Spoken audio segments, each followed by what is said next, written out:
Chapter 152. After she finished speaking, she realized her mistake and immediately corrected herself. What I meant was, how could you make such wild guesses? No one told me to do so, and I'm telling the truth. Oh. The truth? What kind of truth? Are you feeling unwell? Are you dizzy?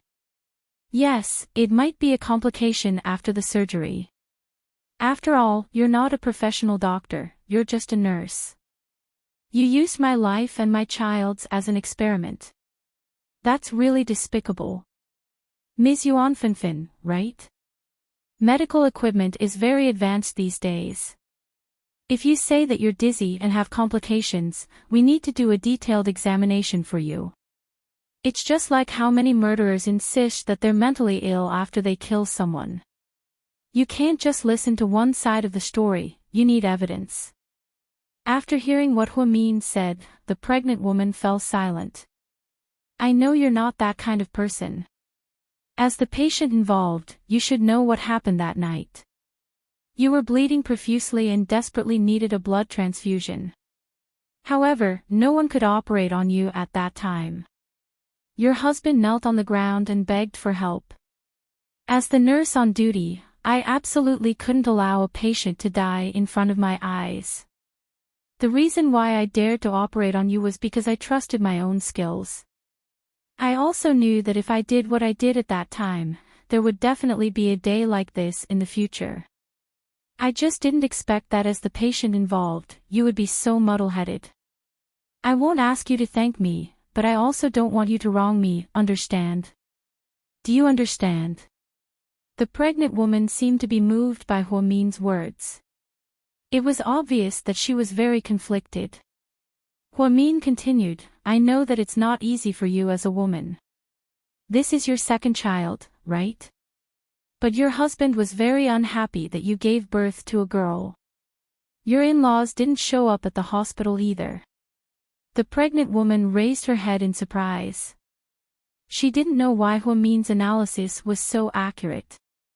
I don't know much about your family, but from what your brother said, he kept talking about compensation. He must be using this incident to get a lot of money. I don't think your husband would do something like this alone. I heard that you guys even hired a lawyer. So, I want to ask, who instigated this behind the scenes? I. The pregnant woman stared at Huamin, dumbfounded. It was as if every word Huamin said touched her heart. No one instigated it. It's not like what you said. Ms. Yuanfanfan, you have to have a conscience. I don't want to say anything excessive. I just want to tell you that God is watching over you. I really don't want anything in return for saving you and your child. But now you're making a false accusation against me and my hospital. So, I think you should stop before you go too far. If you want tens of thousands of yuan in compensation, and you really need the money, I can pay you personally, but don't discredit the hospital. Our director is a very respectable old man. I don't want to cause trouble for him because of my personal heroism. Is that okay? Huamin knew that this family just wanted money. If he had to, he would have to fork out tens of thousands of yuan to settle this matter. But if it really blew up and escalated to the hospital's image, it wouldn't be good. He would feel very guilty. The pregnant woman seemed to be a little shaken. Her eyes flashed as she said, I don't want to do this, but before she could finish her sentence, she heard the door suddenly open. Then, her husband suddenly appeared at the door and yelled at Huamin, What are you doing here? Are you here to threaten my wife? You heartless nurse, I will sue you and your hospital. You want to get rid of us with just tens of thousands of yuan. In your dreams. Even the lawyer said that this time, if your hospital doesn't fork out a few million yuan, don't even think about stopping. That night, when you knelt down and begged me to save your child, this wasn't your attitude. Huamin looked coldly at the pregnant woman's husband. Chapter 153. The man seemed a little embarrassed as he scolded, Don't talk to me about these useless things. Anyway, get out of here and don't threaten my wife. My wife is suffering from serious complications right now. None of you can escape responsibility. So, you want to make a big deal out of this? Do you have to extort millions of dollars from us? Huamin asked coldly. Yes, we want the whole city to know about this. Okay, just don't regret it. Of course we won't regret it. Don't think that threatening us will work. We're not afraid of you. You're just a nurse who hasn't even finished her internship. I'll fight you to the death. Okay, I'll wait for you to fight me to the death. Huamin pursed her lips and turned to leave. As soon as she left, the man grabbed the pregnant woman from the bed and slapped her across the face. Are you fucking asshole? That woman is here. How can you talk nonsense? Aren't you afraid that she'll bring a recording pen? If all our plans go down the drain and I can't get the money, I'll fucking strangle you. The pregnant woman's husband had an ugly expression on his face.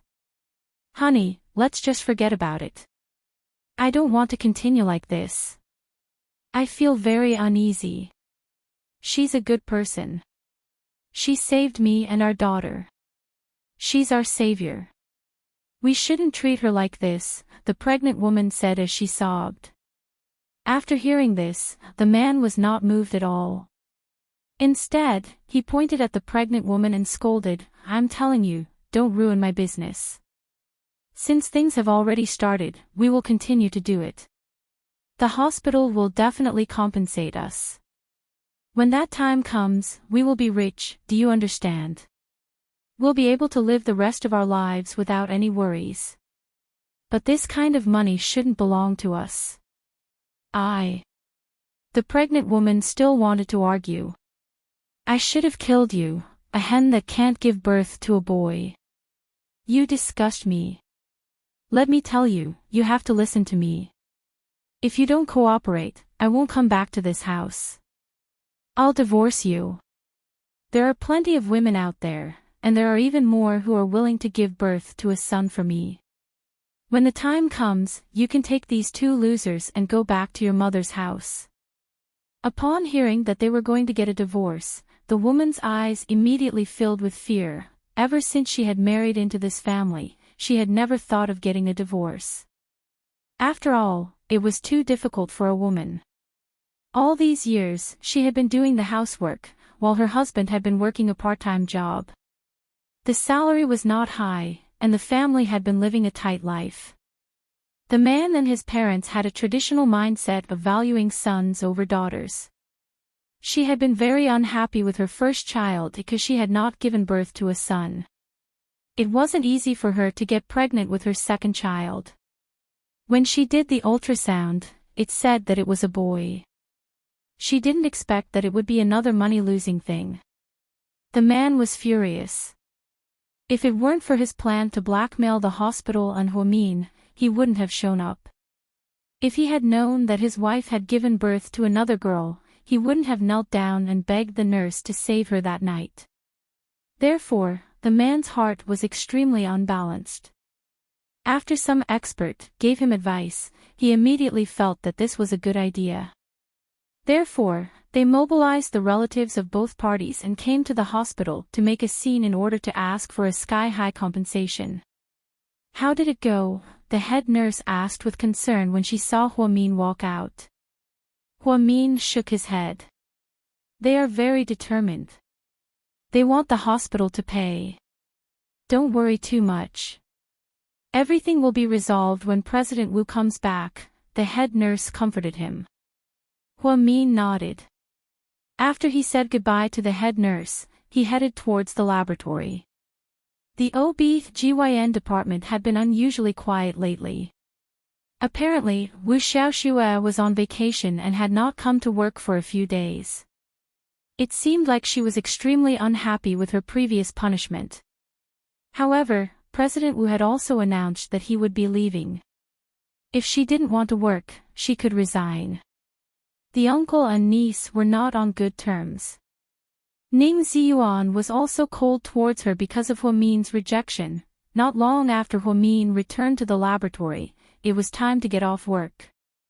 Chief Han walked over and said softly, "Huamian, you can leave through the back door after work." "What's wrong?" Huamin looked at Chief Han quizzically. Chapter 154. When I went out just now, I saw those unreasonable family members blocking the entrance. If they saw you, they would probably do something impulsive. I think it's safer for you to leave through the back door. Huamin nodded. Okay then, I'll leave through the back door. Thank you, Chief Han. No need to thank me. Don't get too worked up. The director won't sit back and do nothing. They won't get anything out of this mess. Okay.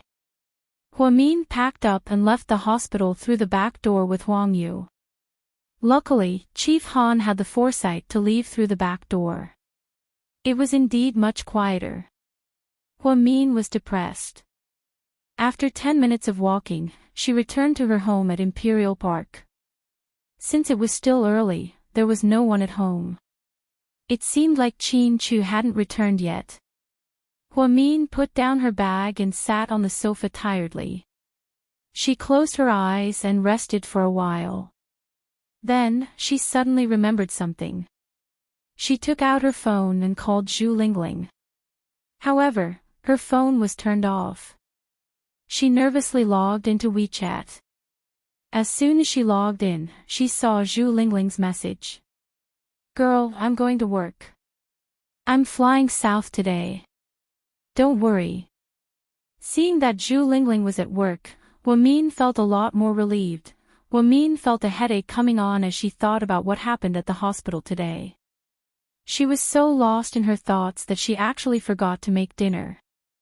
She didn't come back to her senses until Qin Chu came home and she heard the door open. "You're back. I'll go make dinner." Huamin got up and walked to the kitchen as she spoke. When she walked past Qin Chu, he grabbed her hand. "You don't look well." "Oh, maybe it's because I was a little busy today."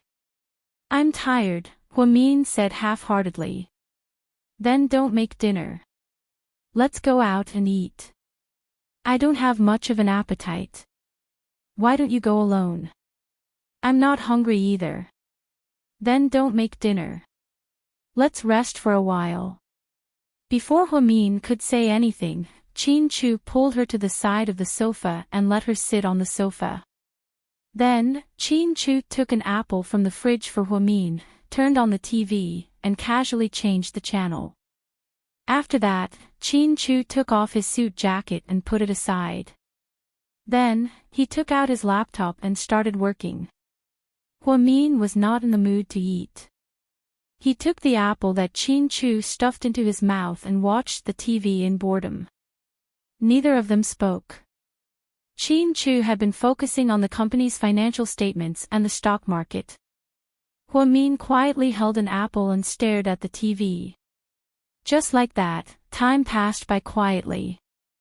Huamin occasionally turned his head and looked at Qin Chu's perfect side profile. His heart felt warm.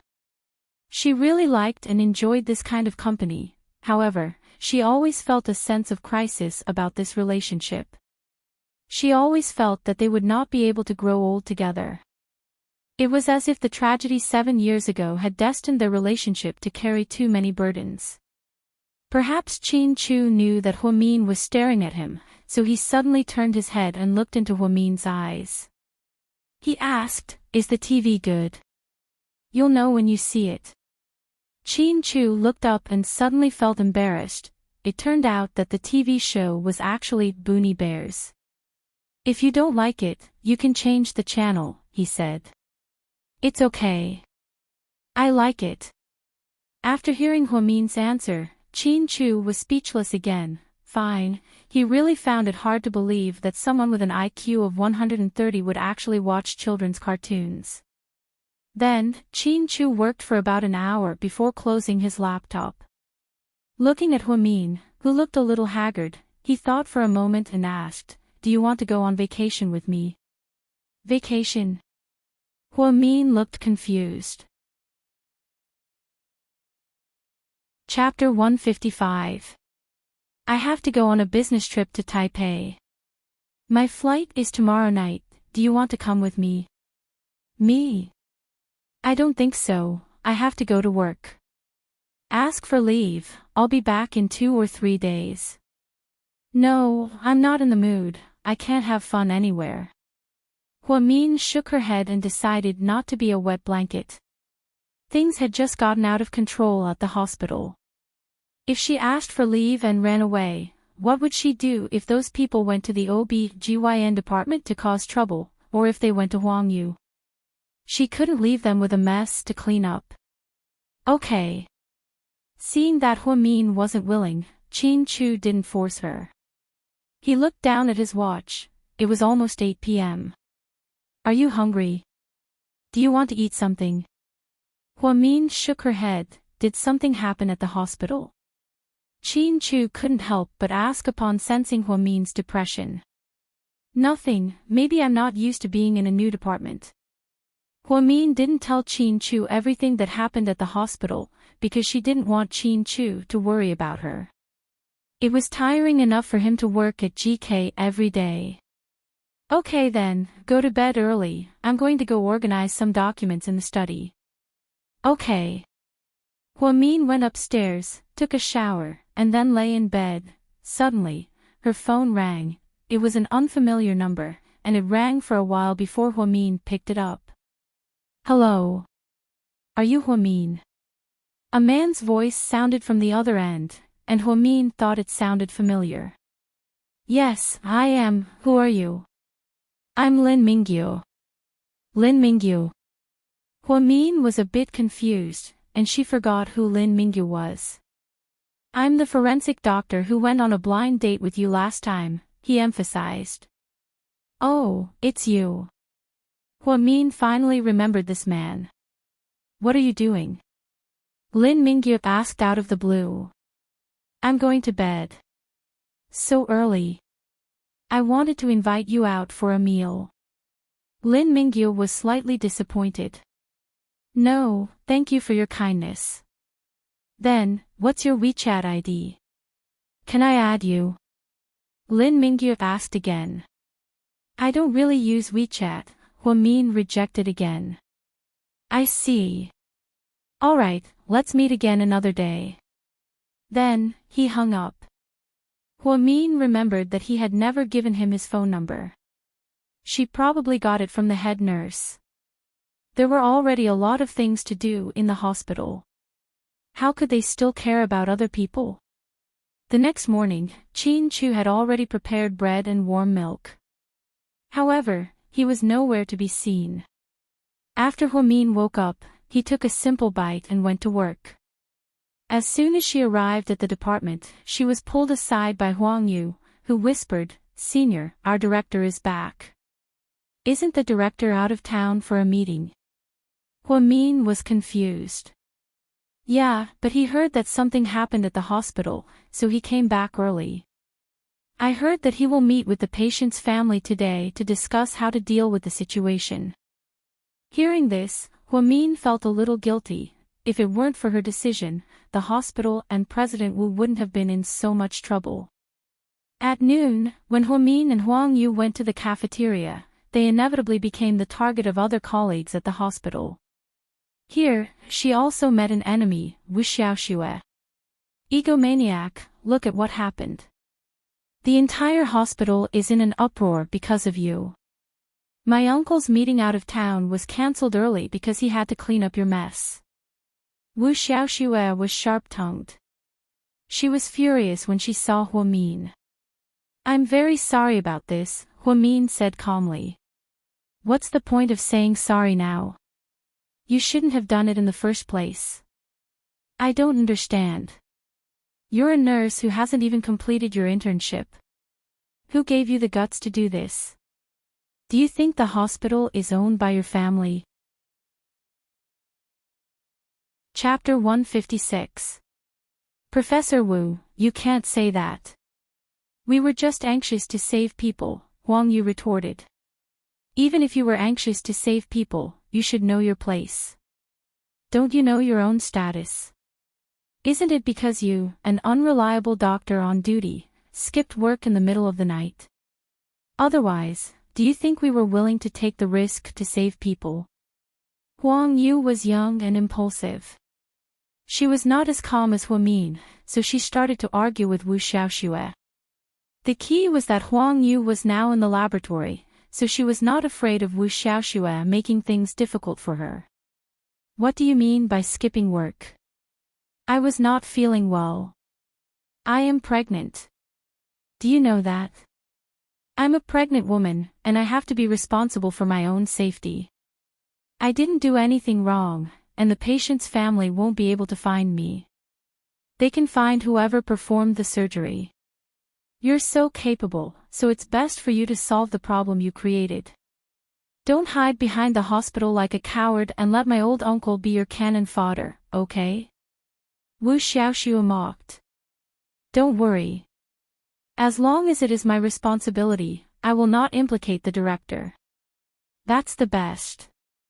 After that, Wu Xiaoxue raised her head and walked past Huamin arrogantly. Damn, this woman is really good at finding excuses.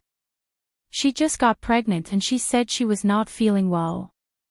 Skipping work is skipping work, and she is still looking for excuses. How can such an irresponsible person be a doctor? I really have to hand it to her. Since she is so delicate, she should just go home and rest. Why is she still working? Huang Yu was furious. Let her say whatever she wants. No matter what she says, I will not mind. Because she is someone I don't care about. Huamin was very clear about this. It was not worthwhile to be angry with someone like Wu Xiaoxue every day.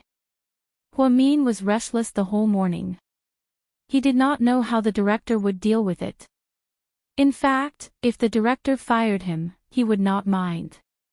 After all, he was wrong. She was afraid that she would implicate the hospital because of her personal behavior. If the hospital really compensated her with a few million yuan, she would feel very guilty. Director Han, is there any news? What should we do? Huamin kept asking the department head. How would we know about this? The director is in direct contact with the patient. In the afternoon, the head nurse made an internal call to Huamin. After briefly explaining the outcome of the matter, the hospital director met with the patient and the patient's family. There was no agreement. The director meant that the patient's surgery was a success and there was no infection at all. It was wrong for Huamin to operate on her own as a nurse, but she was also eager to save people. Therefore, the hospital decided to waive all the fees for the patient during the hospitalization period and give the patient 30,000 yuan as mental damage. Unexpectedly, the pregnant woman's husband exploded on the spot. Not only did he yell at the director, he even flipped over the table. It was impossible to dismiss them with just a few tens of thousands of yuan. It had to be at least 3 million yuan, not a cent less. In the end, the hospital director said, then let's go through legal procedures. You can sue, and we will find someone to verify whether the patient is really infected. Whether from a moral point of view or a medical point of view, we will accompany you to the end.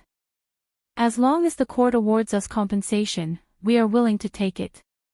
In the end, both sides fell through. In the end, the head nurse comforted, the director has already consulted with our hospital's legal team. Even if we compensate, it won't be too much. The patient's family is obviously trying to blackmail us. We won't compromise. Don't worry. Head nurse, I'll resign. Tell the director to fire me. If the patient sues, let them sue me. I don't want to implicate the hospital, Huamin said calmly. As a century-old hospital, the first hospital had an excellent reputation and was deeply trusted by the local people. Huamin did not want everyone to know about this matter and ruin the hospital's reputation. Chapter 157. That won't happen. The dean will make the decision on this matter. I'm calling you to reassure you and not let your imagination run wild. Thank you, head nurse. Oh right, did my cousin call you? Last night, he anxiously asked for your phone number. I already told him that you have a boyfriend, but he didn't seem to care. He did, Huamin admitted. Then just treat him as a normal friend. Did that guy fall for someone? He used to be so arrogant. The head nurse sighed. Okay. After hanging up the phone, Huamin's emotions became even more complicated. It was understandable that the hospital director and the patient's family broke down. After all, the family's goal was very clear. They asked for a few million at once. The hospital didn't do anything wrong, so they wouldn't agree to pay so much money. Most importantly, Huamin performed a perfect surgery on the patient. He even found the best obstetrician in the country. They wouldn't think that it was a medical accident, and there wouldn't be any adverse reactions. The patient kept saying that she was dizzy, but she did it on purpose. Sometimes, it was really a headache to reason with unreasonable people. Huamin. Hearing someone call him, Huamin turned around. Chief Han. The hospital director just called and asked you and Huang Yu to avoid the patient's family for a few days. You can take a few days off and come back to work after this incident calms down a bit. Okay. Huamin nodded. Then, Huamin and Huang Yu began to pack their things. Cursing sounds came from not far away. The hospital security seemed to be in conflict with the patient's family again. They even alerted the 110. Huamin and Huang Yu left the hospital through the back door. Huamin didn't go home. Instead, he went to school to find his brother, Jing Zhixin. At noon, Huamin and Jing Zhixin found a quiet place in the university cafeteria and sat down. Sis, don't you have to go to work today? Jing Zhixin saw his sister and was especially close to her. Yes, I haven't been too busy recently, so I took a few days off. Really, that's great. Jing Zhixin never doubted his sister's words. Looking at his younger brother's innocent smile, Huamin felt relieved. It's Mom's birthday tomorrow, so you can go there earlier. Why don't you come home with me tonight? Huamin shook his head. No, Mom will be in a bad mood if I go back. Actually, that's not it. Mom misses you very much too. She just doesn't say it out loud. She actually has a sharp tongue but a soft heart. For example, yesterday when I said that you would go back to her birthday party, she didn't say anything, but she seemed quite happy. Huamin smiled and said nothing. Sis, I have an idea. What thoughts? I want to sell milk tea with my classmates at school. The milk tea at school is disgusting and expensive, so many of my classmates go out to buy it. However, it's inconvenient, and it's a waste of time. I think I can sell it for cheap and it tastes good. Then, I can make some money and pay for next year's tuition. I don't want you to work so hard to support my studies, Jing Zhixin said in one breath. Huamin's heart suddenly ached. Zhixin, it's not hard for me. I don't need money right now, so don't worry. You're still a student, so don't open a milk tea shop. Just study hard. When you're in your senior year, I plan to send you abroad for further studies. No, it's too expensive abroad. You and Mom have worked hard to support me all these years. I'm a man, so I'll work and support the family after I graduate. I don't want to drag you guys down. That won't happen. Anyways, don't worry about money, I'll take care of it. It's Mom's birthday tomorrow. Have you thought about what to buy? Jing Zhixin asked excitedly. Not yet, what about you? I used the pocket money you gave me to buy Mom a pair of leather shoes. Look, don't they look old-fashioned? Jing Zhixin turned on his phone, opened a website, and showed it to his sister. They look pretty good. They're only 300 yuan, Mom will definitely like them. Yeah, I think so too. If you don't have anything else to buy, you can just order a birthday cake for her, Jing Zhixin suggested. Huamin nodded. Okay, I'll see. After leaving school, on his way home, Huamin received a special phone call. The woman on the other end of the phone was serious and elegant. She said, Huamin, this is Jiang Hong. Can I meet with you? Jiang Hong. His heartless biological father's legal wife, the socialite of Xi City's prestigious Jiang family. Hua Xiqian's crazy foster mother. Huamin suddenly felt conflicted. Chapter 158. Don't be afraid, I don't mean any harm. I'm not like Xinjiani. Jiang Hong was afraid that Huamin would be worried, so she added another sentence. Okay, where shall we meet? How about this, I'll send a car to pick you up. Jiang Hong was very cautious. She didn't tell him the location, but instead asked the driver to pick Huamin up. Huamin waited for less than 10 minutes before a black Mercedes-Benz slowly stopped in front of her. Then, the driver pulled her to a high-end women's club in the development zone. Huamin looked up. She knew a little about this club. Apparently, it was a place where rich madams gathered. Normal people had no right to enter.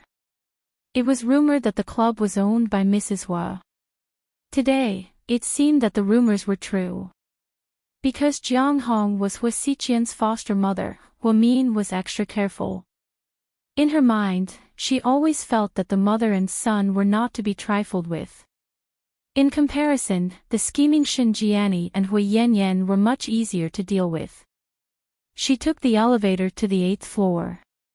In the innermost room, Huamin saw Jiang Hong. She was over 50 years old, but she took good care of herself. Her skin was very supple, and she wore a dark red cheongsam with dazzling pink diamonds on her wrist. Apparently, Jiang Hong and Hua Zhenghai got married because of business. Over the years, Hua Zhenghai had been involved in countless scandals and had many illegitimate children. In the end, he didn't divorce his wife.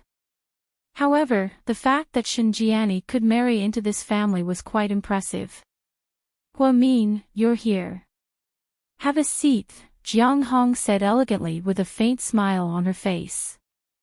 Huamin couldn't tell whether her smile was friendly or hostile, because this woman hid it too well. Okay. Huamin was very cautious as she carefully sat down. What would you like to drink? Jiang Hong asked. Plain water.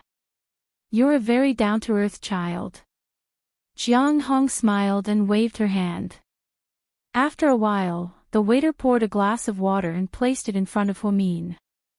However, Huamin had no intention of drinking it. Huamin asked for plain water out of respect for Jiang Hong, but it was up to him whether he wanted to drink it or not. All these years, she had never allowed herself to drink things given to her by people she didn't trust. This was called self-protection.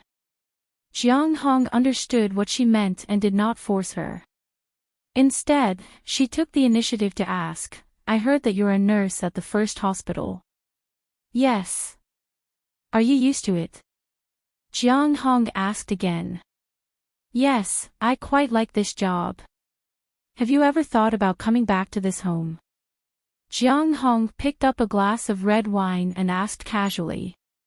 I've never thought about it, Huamin replied firmly. Are you serious? Yes. You're quite special. What's wrong with coming back? I think you can at least have money and live a better life than you do now. When the time comes, you can even become a doctor, let alone a nurse. There's a way. Yes, it's good to have money. It can satisfy a lot of desires, but it's not that easy to get money. I don't think I have to have a share of the Hua family's fortune. Even if my surname is Hua, it doesn't mean I can't do anything. Plus, Mr. Hua didn't acknowledge my identity back then. Are you mad at him? Jiang Hong smiled as she looked at Huamin. She suddenly thought that this girl was quite interesting. No wonder her son always talked about this girl. I used to hate him when I was young, Huamin answered honestly. What about now? Jiang Hong asked with a smile. Chapter 159. I don't feel anything for him anymore. Hate is only possible when there is love. I don't love or hate the Hua family or Mr. Hua. I feel like a stranger to them. Ha, this is the first time I've heard you say that about your father. I don't think he's my father. I'd rather acknowledge my stepfather, Mr. Jing. Oh, right. I heard he passed away a long time ago. How's your mother? She's doing very well. Thank you for your concern, Huamin said politely, but at the same time, she sounded distant. Your mother is good. She raised you well. Other than the fact that you're dressed rather plainly, you're not inferior to Hui Yanyan, Jiang Hong commented. I'm just an ordinary citizen. I can't compare to a socialite. You're flattering me. Jiang Hong and Huamin chatted about their daily lives. She wanted to find a way to get to the main point. However, after chatting for a while, she realized that this young lady was too smart. Her answers were flawless and she couldn't find a single flaw in them. She didn't seem like someone in her 20s who was mature and calm. In the end, Jiang Hong couldn't help but ask, Huamin, do you know why I asked you to come here today? A little bit. Oh. Is that so? Tell me about it then. Jiang Hong's interest was piqued.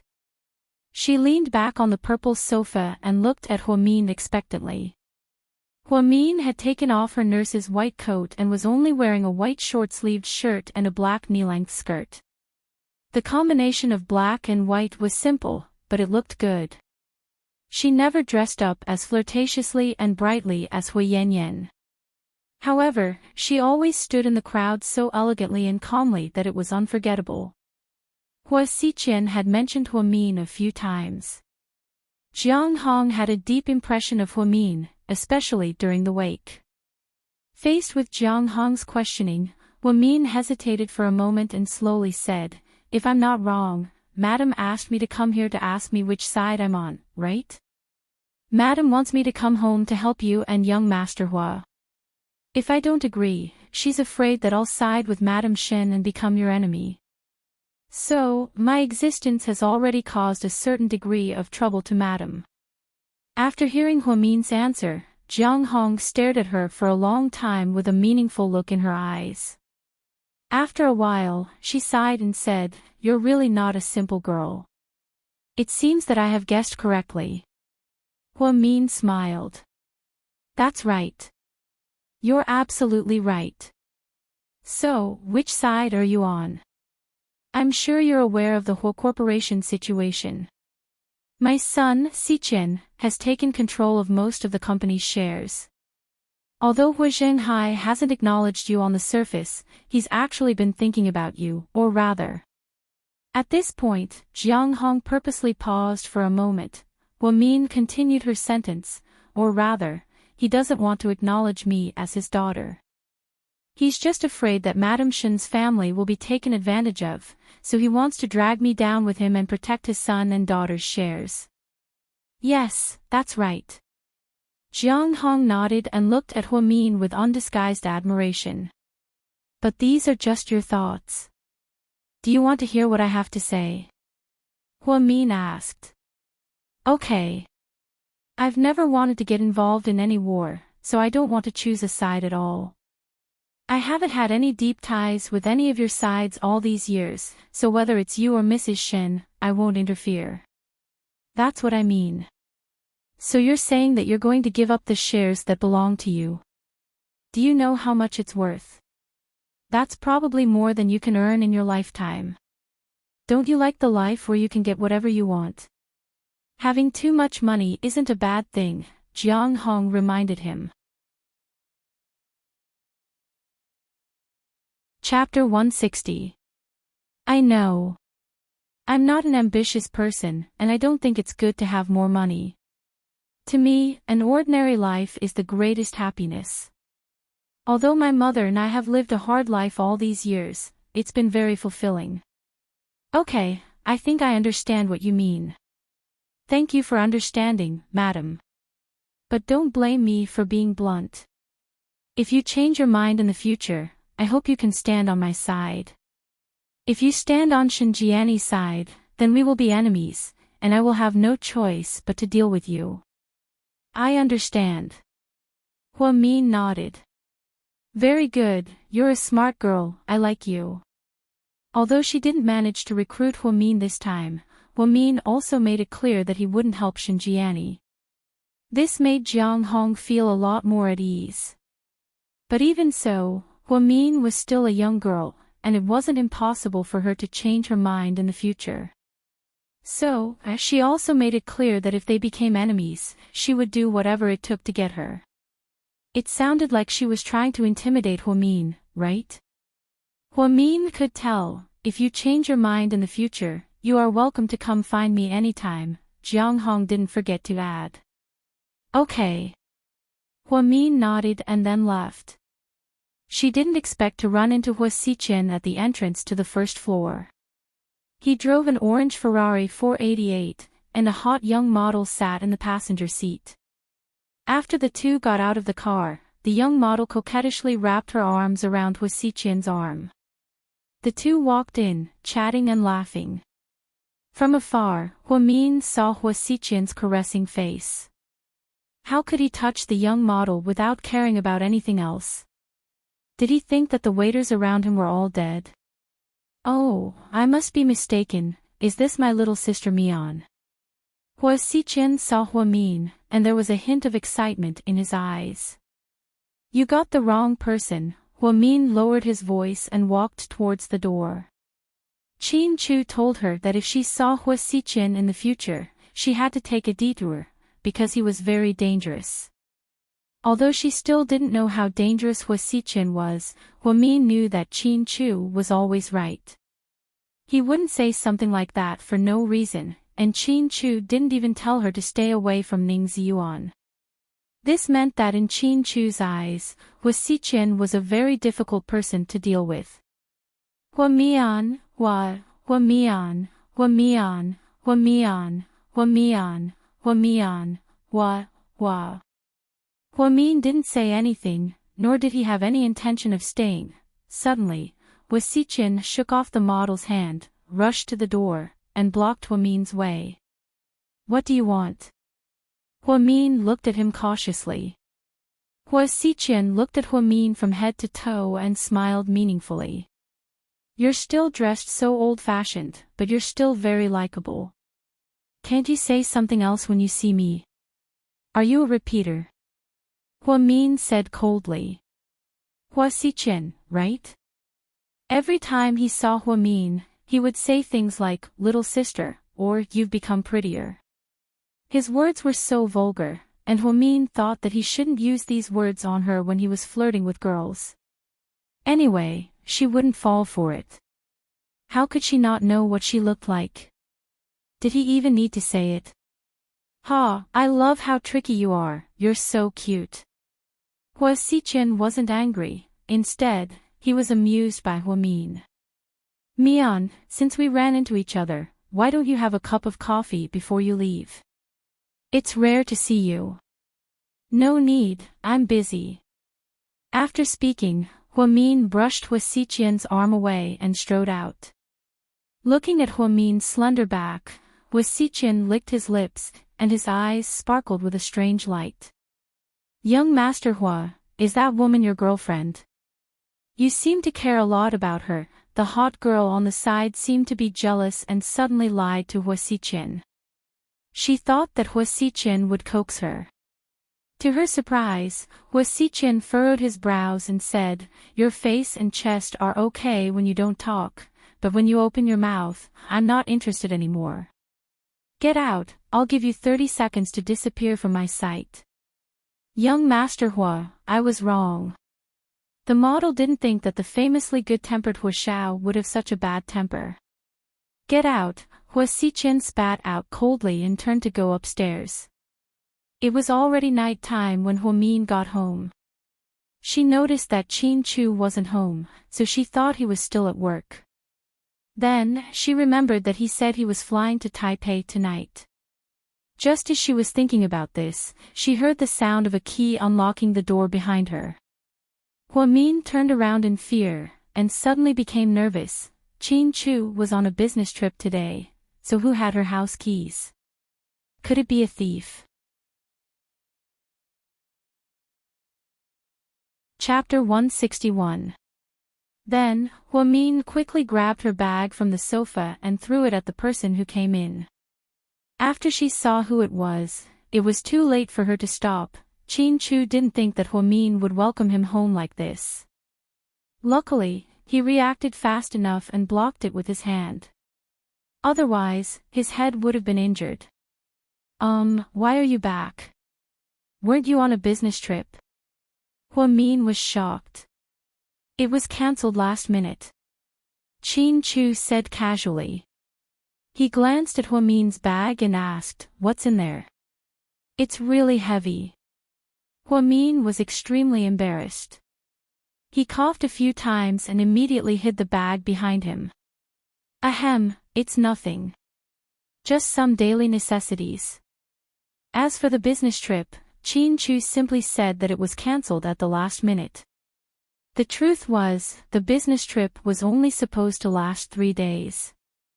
However, when the Taiwanese company heard that GK's big boss was going there in person, they suddenly increased the itinerary by a lot in order to get GK to invest. The trip went from 3 days to 6 days. Including the time on the plane, it was a total of 8 days. Qin Chu thought about it. His face immediately darkened when he realized that he wouldn't see Hua Min for 8 days. He immediately cancelled the trip to Taipei and drove to the neighboring city tomorrow morning to inspect the expansion project. When the Taiwanese company heard this, they panicked. No matter how much they tried to explain, Qin Chu refused to go. However, the Taipei project was an important project for GK because they did a lot of research beforehand. The board members and executives all thought that it would be a loss if the president didn't go. Unfortunately, no one dared to ask the president for a favor. They were all afraid that if they made the big boss unhappy, they would get into trouble. In the end, it was Assistant Yang who was brave enough to test the waters. "Sir, why don't we send someone else to Taipei?" "That's good. You can ask someone from the marketing department to go and take a look." Qin Chu sent the director of the marketing department to Taipei with just one sentence. On the other hand, when he got off work at 5:00, he was almost smashed into a pig's head by Hua Min. "Change your clothes and go out with me," Qin Chu said. "Where to?" Hua Min was puzzled. He thought that it shouldn't be a business dinner. After all, she said that she didn't want their relationship to be made public. "Let's go and see Teacher Yao. I heard that she's going back to New Zealand." When Hua Min heard that they were going to visit the teacher, he didn't say anything else. He immediately changed into a jacket and went downstairs with Qin Chu. Teacher Yao's family lived in an old house within the second ring road. This was the place that her previous workplace had allocated to her. After he retired, his daughter brought him to New Zealand for his retirement. Now that he had returned to China, he still liked to live here. Qin Chu had bought a lot of high-end nutritional products in the trunk. Hua Min sometimes felt that Qin Chu was actually quite meticulous. He always thought of things that she didn't think of.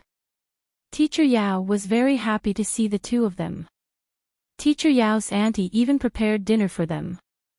Although it was simple, it was delicious.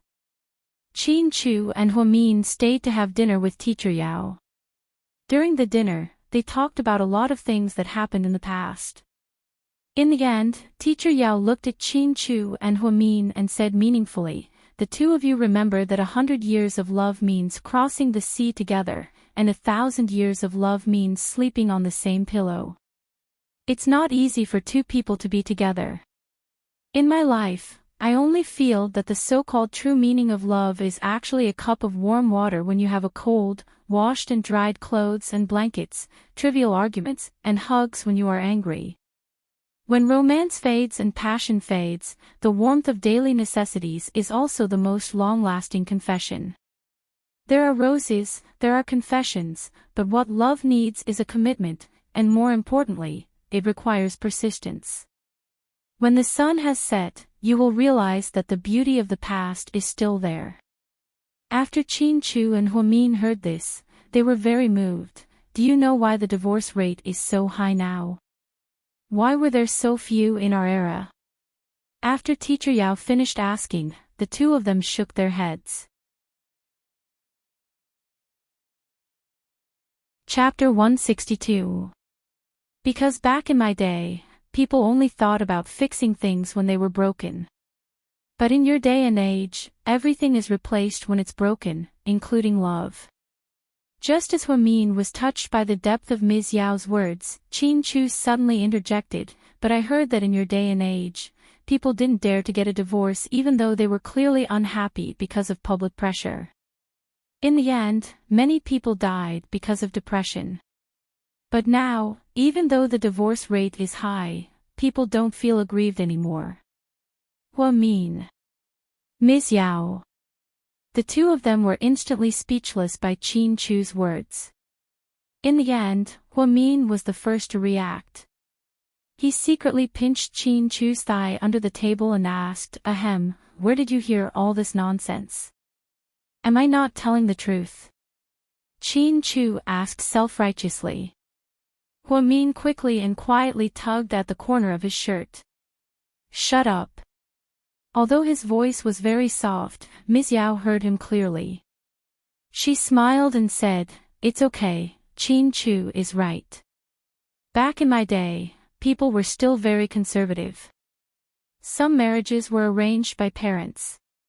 Even though they weren't happy, they couldn't even think about getting a divorce. If they got a divorce back then, everyone would think that it was treacherous. Not only would the parents not be able to accept it, but they would also be drowned by the neighbors' saliva.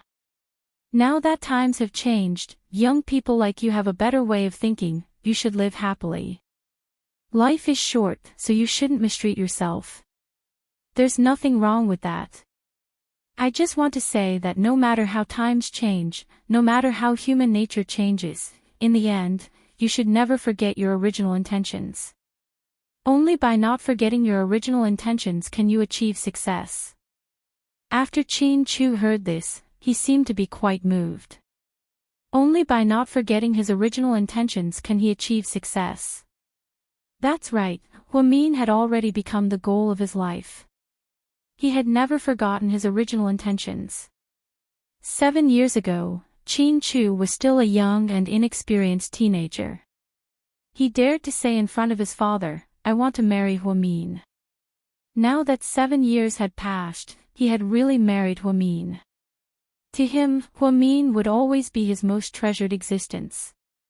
After leaving Teacher Yao's house, for the first time, the two of them were not in a hurry to go home. Chin Chu drove the car to the entrance of Second High School. The two of them got out of the car and walked into the field.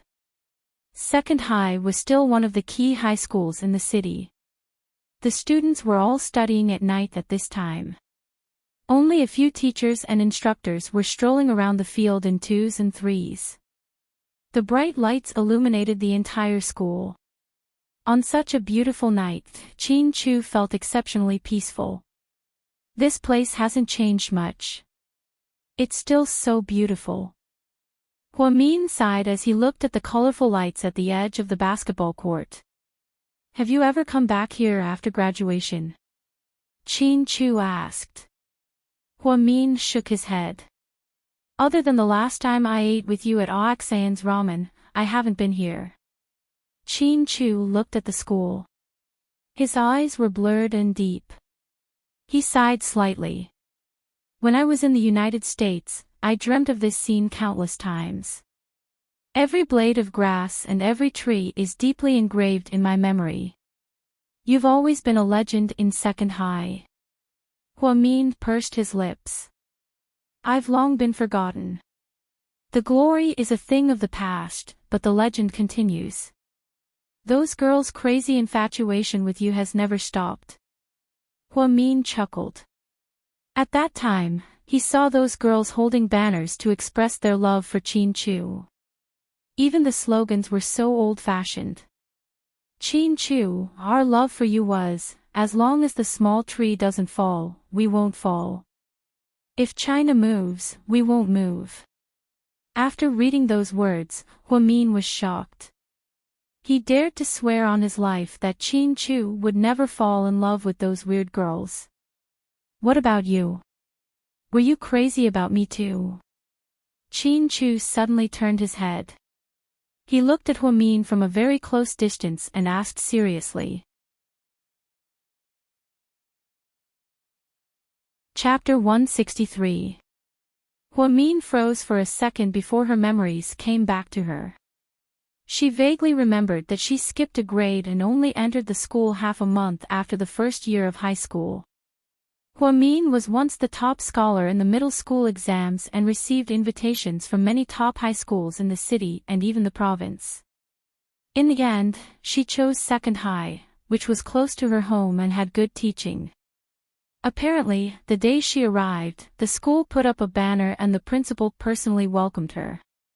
Not only did he waive her 3 years of high school tuition, but he also paid for all of her expenses. He even paid for all her food and lodging expenses. This incident even made the local news headlines. At that time, Huamin's mother and Uncle Jing had always been proud of her. Huamin heard all kinds of rumors about Qin Chu on the first day of school. Apparently, he was very arrogant and had countless fans. However, he looked at those crazy girls as if they were idiots. Apparently, Qin Chu had a serious obsession with cleanliness and no one was able to get within half a meter of him. At school, he had a table to himself and the front and back tables were very far away from each other. When he ate, he also had his own table. Of course, because GK sponsored the school with astronomical amounts of money every year, Qin Chu was a special existence at school. He even enjoyed godlike treatment and even the principal had to be courteous to him.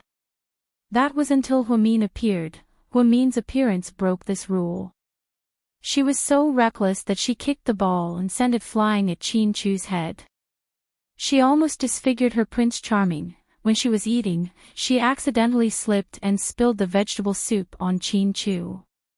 Most importantly, Qin Chu wasn't angry at all. Those girls were so jealous that they secretly said that Huamin did it on purpose and was playing hard to get. She wanted to be transferred to GK's prince, but no one knew that Huamin was extremely daring back then. Not to mention Qin Chu, she didn't even care about the most powerful people in the world. Back then, she was so arrogant that she could fight those delinquent girls 1-on-4.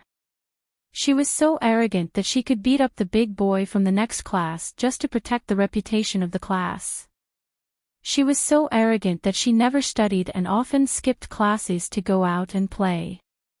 She was still able to get first place in her year every time. She was so arrogant that she didn't care about anyone, even if that person was Qin Chu, the heir of GK. Huamin coughed dryly and replied, "Ahem, I wasn't one of those people. I was just a passerby to you back then, not a fan. Do you know what I was thinking when I first saw you?" Qin Chu asked as he smiled at Huamin. Huamin smiled and said, "You must be wondering how this little thing managed to sneak in." At that time, Huamin was only 14 years old, younger than the other children in her class. At that time, second high school only accepted students at the age of 17 because the learning tasks were too heavy. They were afraid that children who were too young would not be able to keep up. However, Huamin was an exception. She was able to get first place in the middle school entrance exam with almost full marks, so second high school made an exception and accepted her. During the interview, Huamin said something that was extremely arrogant. At that time, a reporter asked her provocatively, "First place in the middle school entrance exam isn't that big of a deal, it's just full marks. I also got 90 points in the middle school entrance exam for math and English. 90 points and 100 points aren't that big of a difference." Then, Huamin said something that was extremely shocking. She said, "I got 100 points because that's all there are on the exam paper, and you got 90 points because that's all you can do. There's no comparison." At that time, the reporter was embarrassed by Huamin's interrogation. Qin Chu was attracted to this interview the first time he saw it on TV. He raised his hand and placed it on Huamin's shoulder. He looked into her eyes and said, word for word, "When I first saw you on TV, I thought, this girl is definitely going to be my wife." Huamin didn't expect Qin Chu to say something like this, and her face immediately turned red. While she was still in a daze, Qin Chu elegantly lowered his head and kissed her. Chapter 164. Huamin's IQ and EQ were both high, but there was only one small flaw. When facing Qin Chu, she would occasionally lose her ability to think. This was also the reason why Qin Chu was able to pursue her back then. She always felt that everything was destined. No matter how rational she was, no matter how perfect she was, she would be vulnerable in front of Qin Chu. Therefore, when facing Qin Chu's kiss, she wanted to resist, but she couldn't exert any strength at all. Or rather, in her heart, she didn't want to avoid at all. She just wanted to greedily possess him and occupy his unique scent. It was the break time after class, and the school's radio would play some songs to relieve everyone's stress.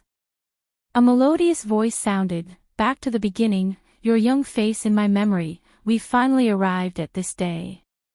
Old photos under the table, countless memories connected, today the boy was going to meet the girl for the last time.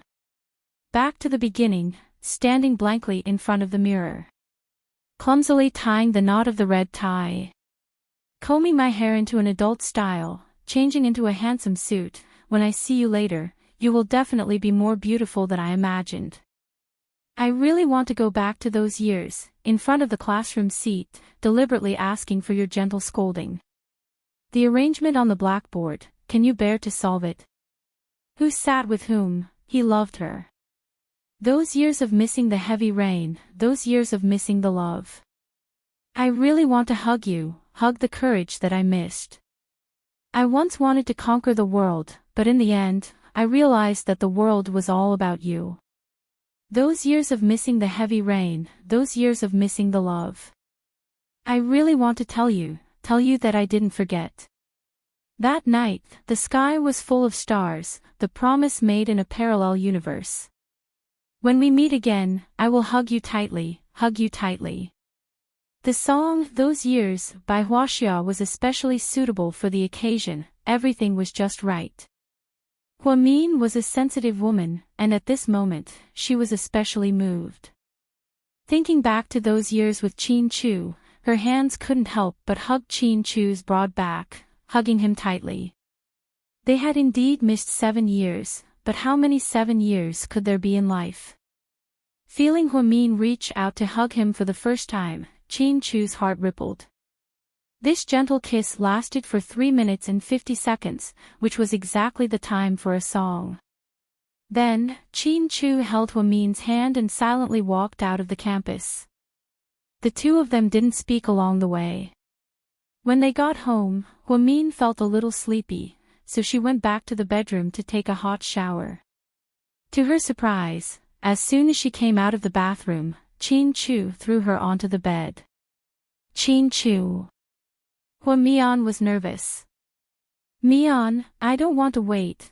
Huamian's eyes when she to was Huamin was Huo was to was to sleep to sleep.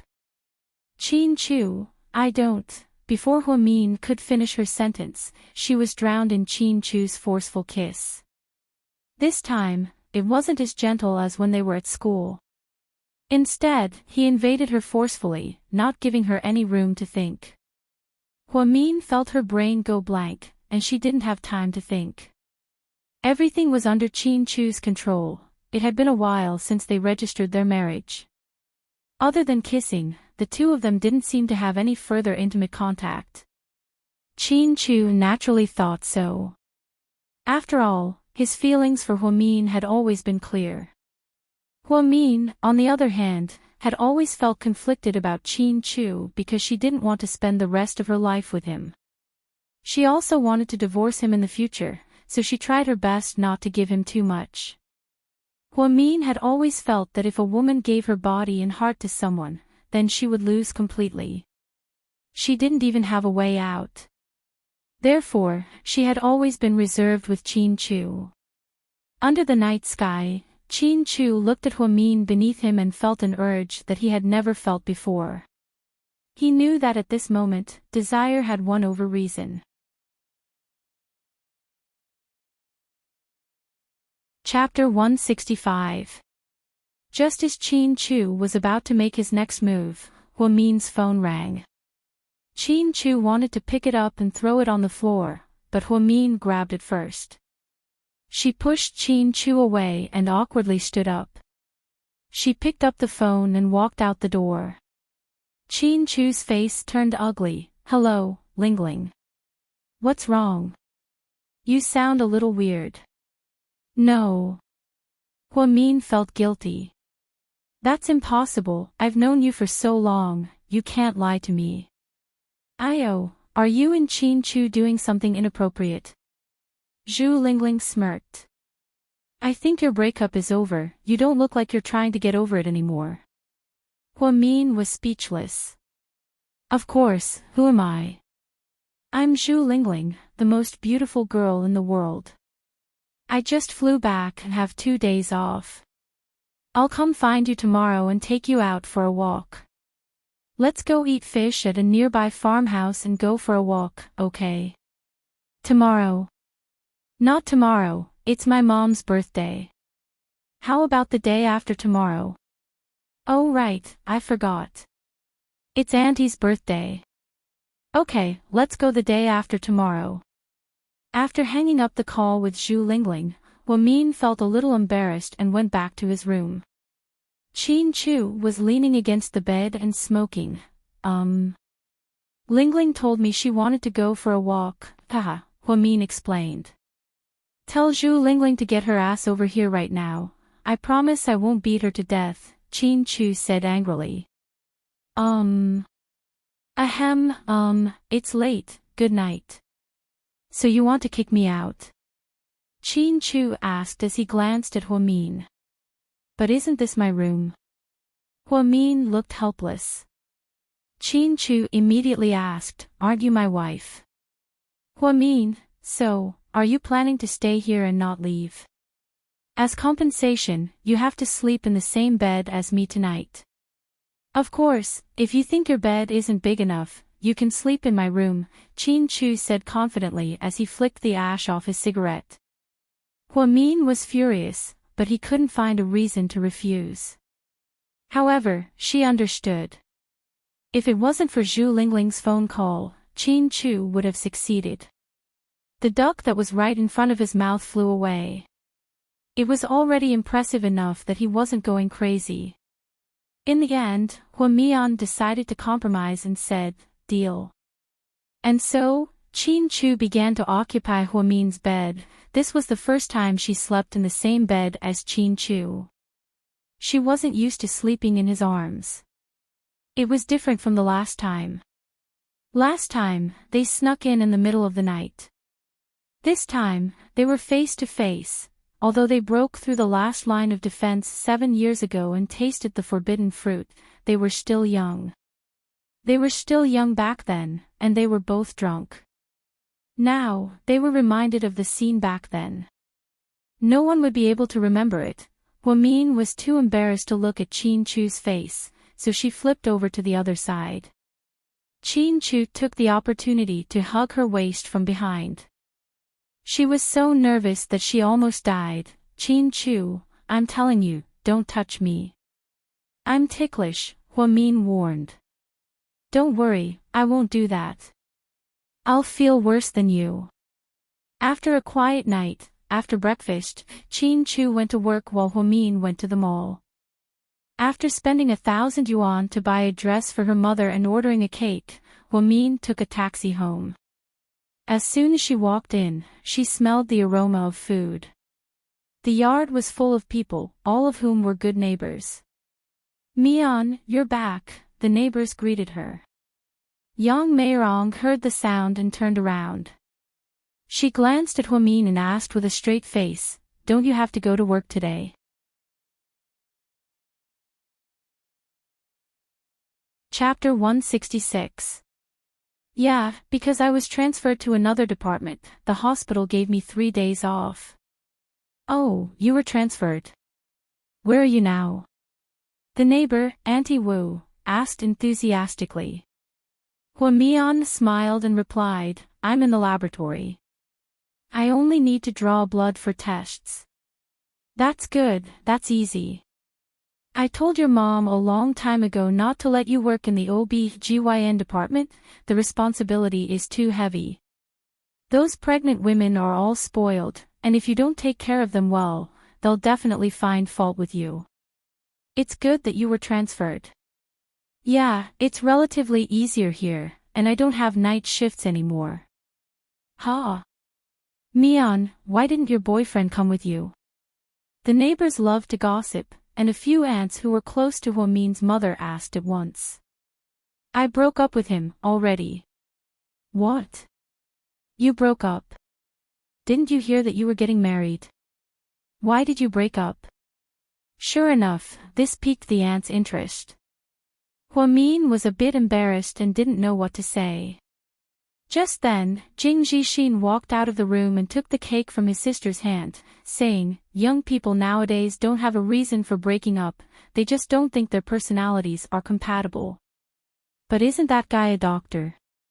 His job is pretty good, isn't it? The aunt seemed to think that it was a pity that Huamin broke up with Ning Ziyuan.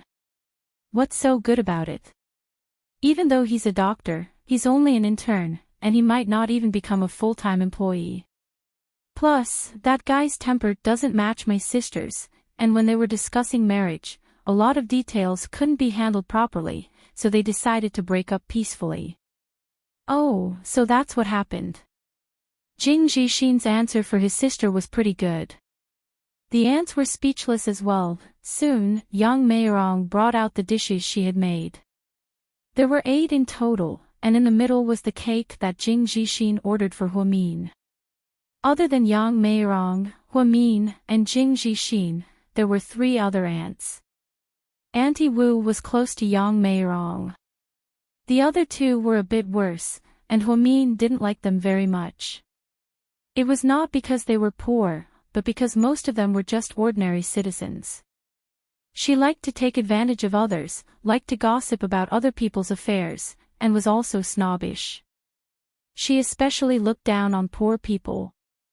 Auntie Wu had a son who was already 30 years old but still had no girlfriend.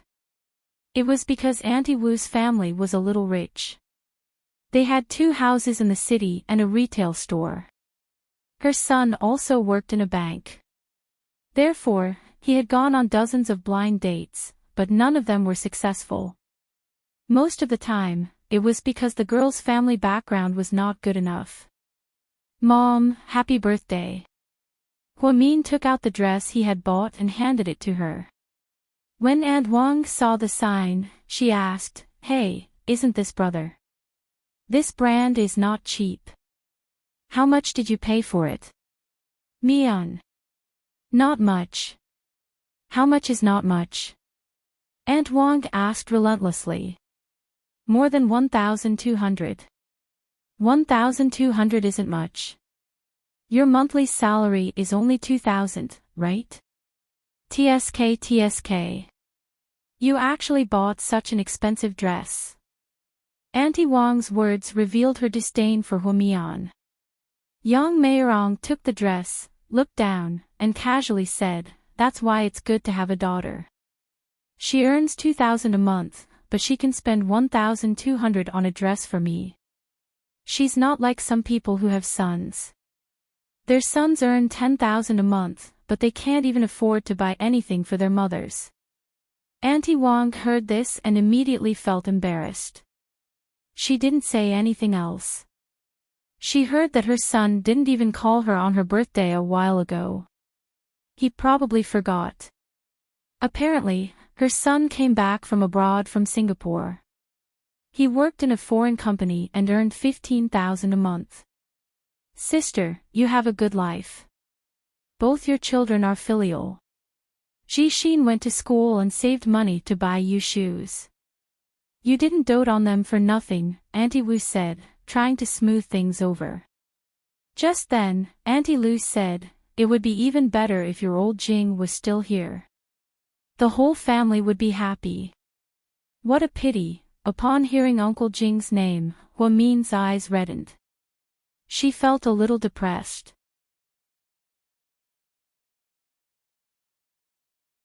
Chapter 167. Hua Min thought that his mother would give him a cold look when she mentioned the sad past. However, to his surprise, young Meirong only pouted and said, he's been dead for so long, why bring him up?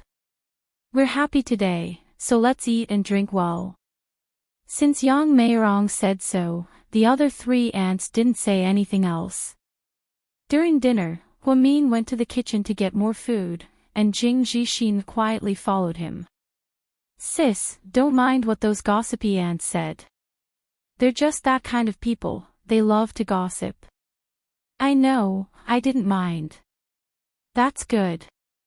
Sis, you don't seem very busy these days, Jing Jixin looked at his sister and asked. Yeah, the hospital gave me 3 days off, so I'm pretty free. That's good. Since you don't have to go to work tomorrow, why don't you stay over tonight? You haven't stayed over in a while. Jing Jixin's eyes were pleading. He really liked his sister. When they were young, they often played hide and seek under the old tree in the yard. When they got tired, they would lean against the tree and fall asleep. His sister would also tell him Grimm's fairy tales. His sister was a genius. Jing Jixin couldn't even recognize the words in those thick Grimm's fairy tales, but his sister could recite them backwards. He always thought that his sister was his greatest pride. Even when his biological father, Jing De, died because of his sister, he never blamed her. Hua Min always thought that her brother was a warm man. His smile was bright and carefree, so she really wanted to protect him. Especially after Uncle Jing passed away, she didn't want Jixin to suffer. Okay. Hua Min thought about Jing Jixin's request and nodded in agreement. Yay, that's great. Jing Jixin was ecstatic. After dinner, the aunts left, and Hua Min followed her mother to clean up. While washing the dishes, she quietly said, Mom, Jiang Hong came looking for me a few days ago and asked if I wanted to go back. What good could she possibly want from you? It's about the internal strife in the Hua family. The fight between the main family and the second family has reached its climax. That's for the best. It'll be better if he dies randomly and piss off that heartless jerk. Yang Meirong was filled with resentment at the mention of Hua Zhenghai. Back then, she had been in the entertainment industry. She should have had a bright future ahead of her, but she didn't expect to be ruined by this heartless man. In the end, the child she gave birth to was not acknowledged. This allowed the vixen Shinjiani to take advantage of the loophole. I won't go back. I don't want the Hua family's property, and I don't want to talk to anyone in the Hua family, Hua Min said. Yang Meirong's hand paused slightly as she turned to look at Hua Min. It's rare for you to be so open-minded. Mom, I don't want to go through what you went through all those years ago. There's nothing good about being rich. With more money comes more worries. I just want to spend the rest of my life with you and Jixin in peace. When Jixin gets married and has kids, I'll take you to the south for a vacation. We'll see the great rivers and mountains of our motherland. Hua Min's words truly moved Yang Meirong. Ever since Jing De died, she had been venting her anger on her daughter. The truth was, she didn't really hate her daughter. She just didn't know how to face the cruel truth. You're not young anymore. You'll get married one day. Keep your eyes open and find an honest man to live with. Don't find a rich man. Not only will he look down on us, but our relationship might not be stable either. Hearing his mother's words, Huamin felt a deep sense of guilt. If his mother knew that he was married to Qin Chu, she would probably go crazy. Mom, you're not in good health. Why don't we close the convenience store? We can sell the house and live in the city. You can enjoy life there. Huamin wasn't under so much financial pressure now. He wanted his mother to sell the house and make a down payment for a new house so that they could live together.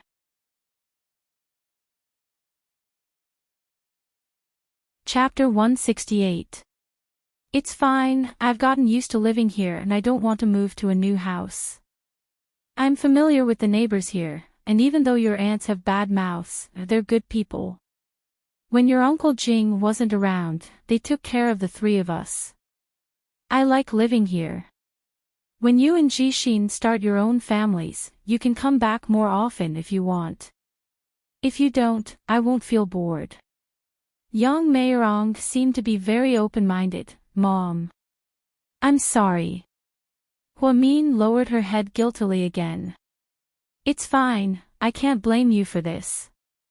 A few days ago, I went to the temple to burn incense and listen to an eminent monk preach. I'm not very educated, so I didn't understand the profound stuff. I only understood that in life, everything has its cause and effect. Your Uncle Jing's death might have been predestined. Even if he didn't protect you, who knows when another disaster would befall you. Mom. Huamin didn't think that her mother, a commoner, would talk about Buddhism. She seemed to understand it quite well, and the knot between her and her mother seemed to have been untied a lot. At least her mother wouldn't continue to hate her for Uncle Jing's death. This made Huamin feel a lot more relaxed. You should work. Even though it's not very good, your salary is enough to support you. You don't have to always give Jixin money. I've saved a lot over the years, and Jixin will graduate in a few years. We'll help him find a wife and start a family. Mom, don't worry, I'll help Jixin get married and buy a house. Just help him as much as you can. He's a boy, so he needs to have some ambition. He knows our family situation. He won't, Mom. Jixin is a good boy, he never spends money recklessly. Ever since Uncle Jing passed away, Huamin hadn't had such a peaceful conversation with her mother. It had been a long time since she felt touched. At night, Jixin was so excited that he refused to go to sleep. He chatted with Huamin under the rocking chair in the yard. Just then, she received a WeChat message. Huamin picked up her phone in a panic and glanced at it. It was from Qin Chu. Where are you? Qin Chu asked. I'm at home, she replied curtly. I'm at home too, why don't I see you? Qin Chu thought she was at Imperial Park. I'm at my mother's house. Today's my mother's birthday, so I'm not going back tonight. I'm staying here. Okay. Qin Chu knew where she was.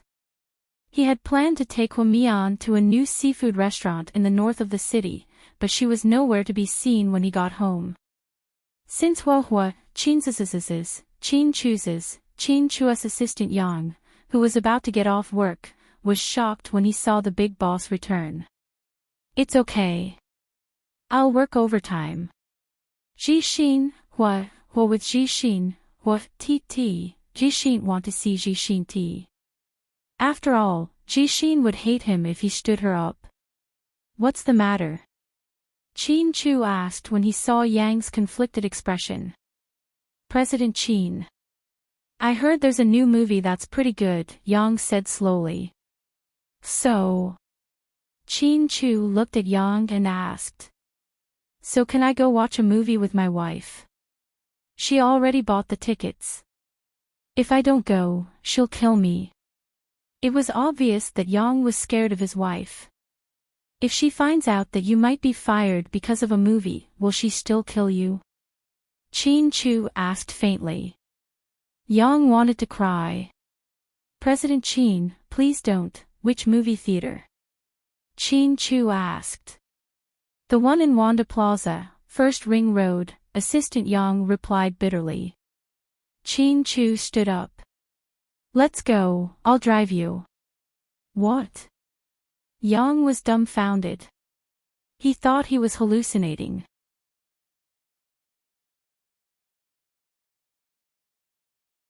Chapter 169. Why aren't you leaving yet? Do you want to work overtime? Chin Chu asked coldly. No, I don't. Assistant Yang wondered if his luck was off the charts today. He couldn't believe that his boss would personally drive him home. But here was the problem. If he got into his boss's Maybach, what about his Volkswagen CC? It was easy to park his car at the company, but what about going to work tomorrow morning? Did he have to take the bus? But none of that was a problem. The problem was that he was lucky enough to get a ride from his boss. Of course, he didn't know that his boss was bored because his wife was at home. That was why he wanted to give him a ride. He was also giving him a ride because he wanted to watch a movie. When they arrived at the entrance of the theater, Assistant Yang's wife was surprised to see another man. She asked quietly, "Who is this?" "Our boss. President Chin." Assistant Yang's wife couldn't remain calm. Assistant Yang nodded. "Boss, we're here." "You should go back, we're going in," Assistant Yang said politely at the entrance of the theater. "I want to watch too, go buy a ticket." After speaking, Chin Chu took out a few hundred yuan from his wallet and handed it to Assistant Yang. It's not that much." Assistant Yang suspected that his boss had never watched a movie before. How could he not know the price of a ticket? However, Yang returned dejectedly after a short while. The reason was that there were no more tickets. The theater was full. "Boss, why don't you go watch something else? Captain America is playing next door. It's really good." "Then what are you guys watching?" "Beijing meets Seattle 2. My wife likes to watch romance." "I can't help it," Assistant Yang said helplessly. "Then I want to watch that too," Chin Chu said stubbornly. Assistant Yang was stumped. There were only 2 tickets. If his boss insisted on watching it, then he had to give it to him. However, he couldn't let him and his wife watch it. He wasn't worried that his boss would seduce his wife, but he was worried that his wife wouldn't be able to resist the temptation and seduce his boss. In the end, Assistant Yang clenched his teeth and negotiated with his wife. That was, Xiao Yang accompanied his boss to the cinema to watch Beijing meets Seattle 2. Yang's wife gritted her teeth and went next door to see Captain America with tears in her eyes. As a Chinese housewife, she had no interest in American blockbusters, but she had no choice. Who told them not to offend the boss? After watching the movie, Chin Chu was in a good mood and drove the couple home. He even gave little Yang's baby a greeting gift. A red packet of 10,000 RMB. Xiao Yang's wife couldn't close her mouth as she held on to the red packet. She had already forgotten about the movie tickets being stolen. She kept saying, "Your boss is really nice. He's super square." Yang rolled his eyes at his wife and replied, "I don't know who was the one who secretly called him a third wheel for stealing your movie ticket, but now you're saying that he's not bad. Women really don't mean what they say." "Of course, the movie tickets are only a few bucks," Yang's wife said proudly. On the way home, Chin Chu was in a good mood. It was her first time watching a romance movie. Although Yang was sitting next to her, the scene was a little awkward. However, he felt that the movie content was good, so he drove home in one go and found Seattle first on his computer. He also felt that it was good. He suddenly thought, when Hwamin comes back tomorrow, should I take her to watch Seattle again? Just as he was thinking, a local news article popped up on his computer and caught his attention.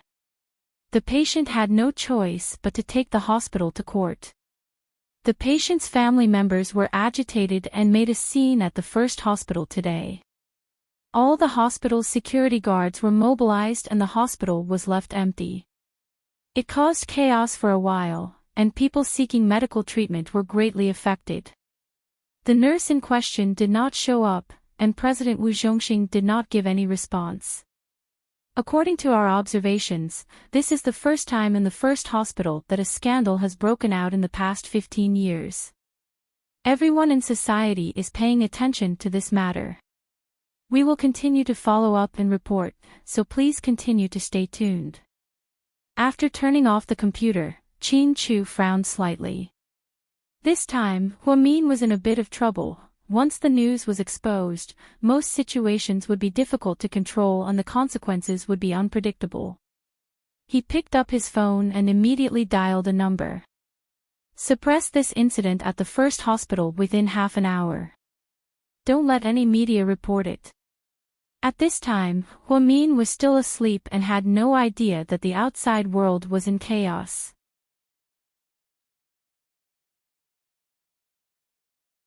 Chapter 170. After Qin Chu put pressure on the media, things quieted down quite a bit. However, someone opened a smurf account and exposed the incident on the #1 forum. In this era of the internet, there were many netizens, and the #1 forum was a popular forum to begin with. As soon as the post came out, people immediately started to follow the trend. In the end, the incident still spread. The person who posted the post used the identity of the patient's family to expose the dark side of the #1 hospital, where the nurse pretended to be a doctor to cheat money. They also pointed out that the TV station should have reported it, but the hospital used their connections to suppress it. It was obvious how dark this incident was. They didn't know that the #1 hospital didn't use their connections to suppress this incident for Hwamin. It was her husband, Qin Chu, who cared about his wife and was afraid that his husband would be attacked by public opinion, so he did it. Therefore, the post was titled, "The #1 hospital is heartless, nurses perform surgeries on pregnant women, mastermind suppresses media, citizens have no way to complain." Now, such a detailed post instantly attracted the attention of all walks of life, including many departments in the city bureau. The Ministry of Health even called the director of the #1 hospital, Wu Zhongxing, over and over again to ask about the incident. Hwamin only slept at home. When she woke up, she realized that the weather had changed. When she was asleep, she was afraid that it would affect her sleep, so she had a habit of turning her phone on silent. Therefore, when she picked up her phone in the morning, she almost thought that the system had crashed. There were more than 100 missed calls, countless text messages, and countless WeChat messages.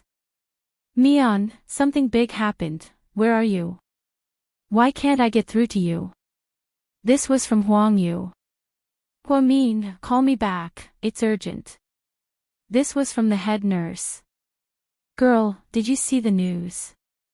I think your hospital was on TV, I even heard your name mentioned, what happened?" This was from Zhu Lingling. Hwamin casually scrolled through her phone and saw that there were a few calls from Qin Chu. It seemed like something really happened, or else there wouldn't be so many people looking for her. "Sis, you're up." Jing Zhixin walked in and handed a cup of warm milk to Hwamin. "Yes. Sis, there's something I don't know if I should tell you." "What's wrong?" Hwamin frowned when he saw his brother's hesitant expression.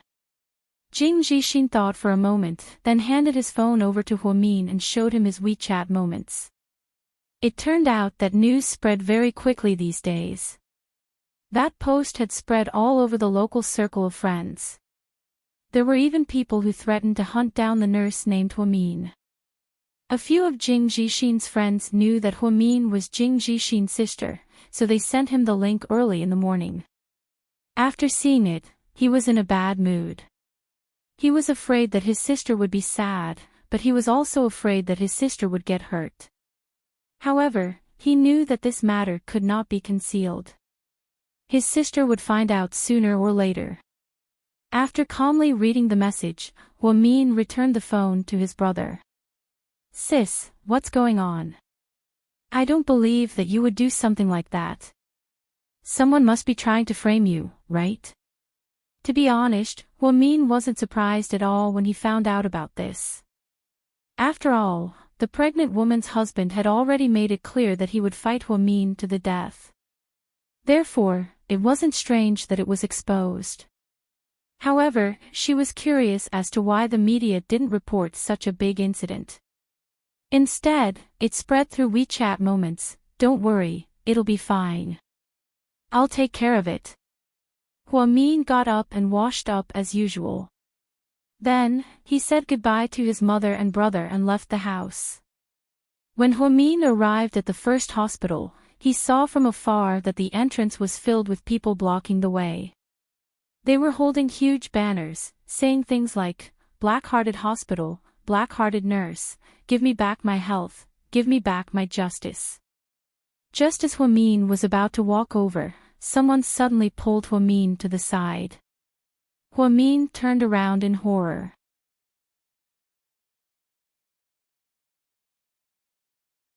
Chapter 171.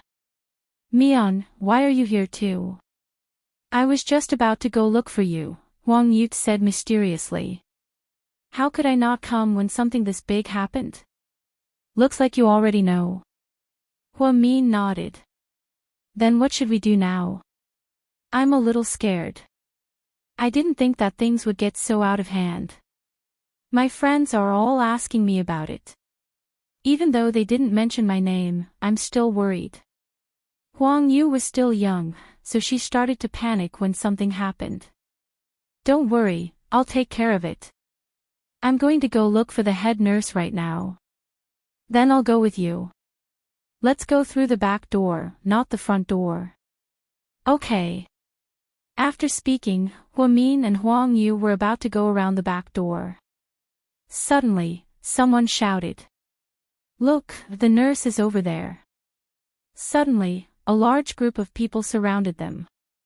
Some of them were brought by the patient, while others were tabloid reporters. The official media didn't dare to report this, but it was inevitable that some people would surround them and dig up dirt on them for profit. "You must be Huamin.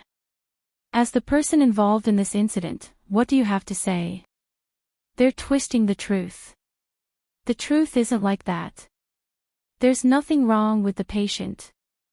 The family is making a scene because they failed to extort compensation, so they're trying to smear our hospital's reputation," Huamin calmly explained. Just then, the patient's husband pointed at Huamin and scolded, "Don't slander us." "Who's smearing your reputation?" "Everything I said is the truth. You black-hearted nurse, you obviously don't have a doctor's license, but you pretended to be a miracle doctor and operated on my wife. Now, both my daughter and my wife are suffering from complications. Not only is your hospital not giving us an explanation, you're even trying to shirk responsibility. What's most infuriating is that Metropolis Daily promised to do an interview with us to expose your methods, but your hospital found someone to suppress it. How are we, the citizens, supposed to live from now on? Everyone, please be the judge." The man's words seemed to have been discussed at home. At a time like this, coupled with his vivid expression. Without a doubt, many people believed it. Huang Yu was so angry that her face turned red. She replied, "You're lying. What you're saying is obviously wrong.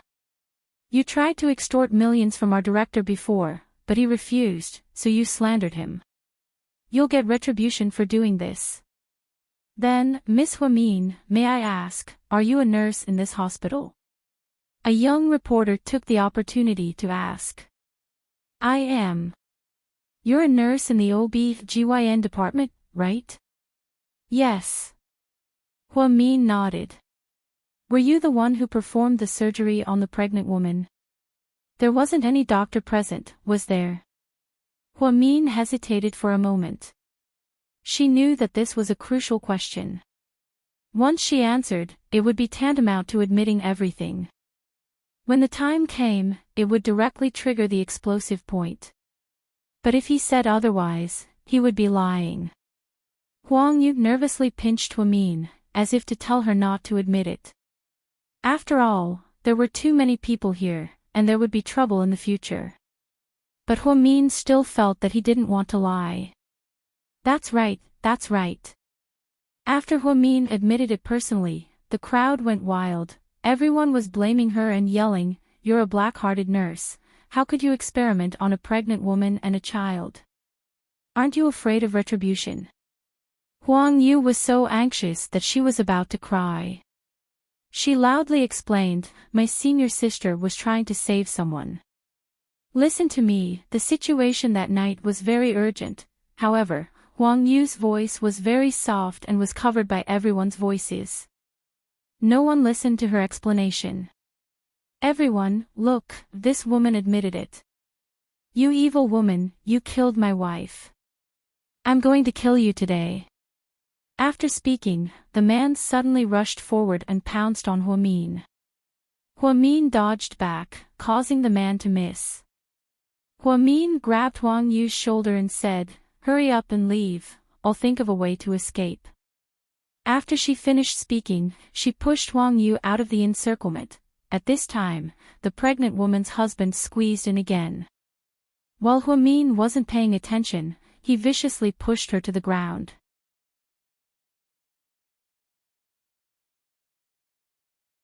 Chapter 172. Someone in the crowd screamed.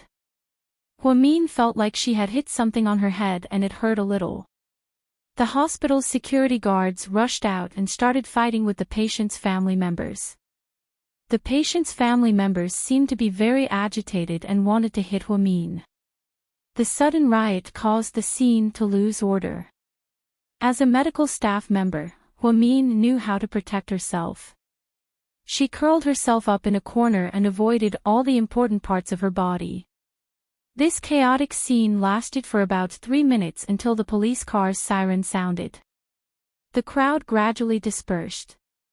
The tabloid reporters ran away and the onlookers retreated. 3 police cars stopped in front of the first hospital. After receiving the call, Gao Ran rushed over with his men. He did not expect that the person involved in this riot was Huamin.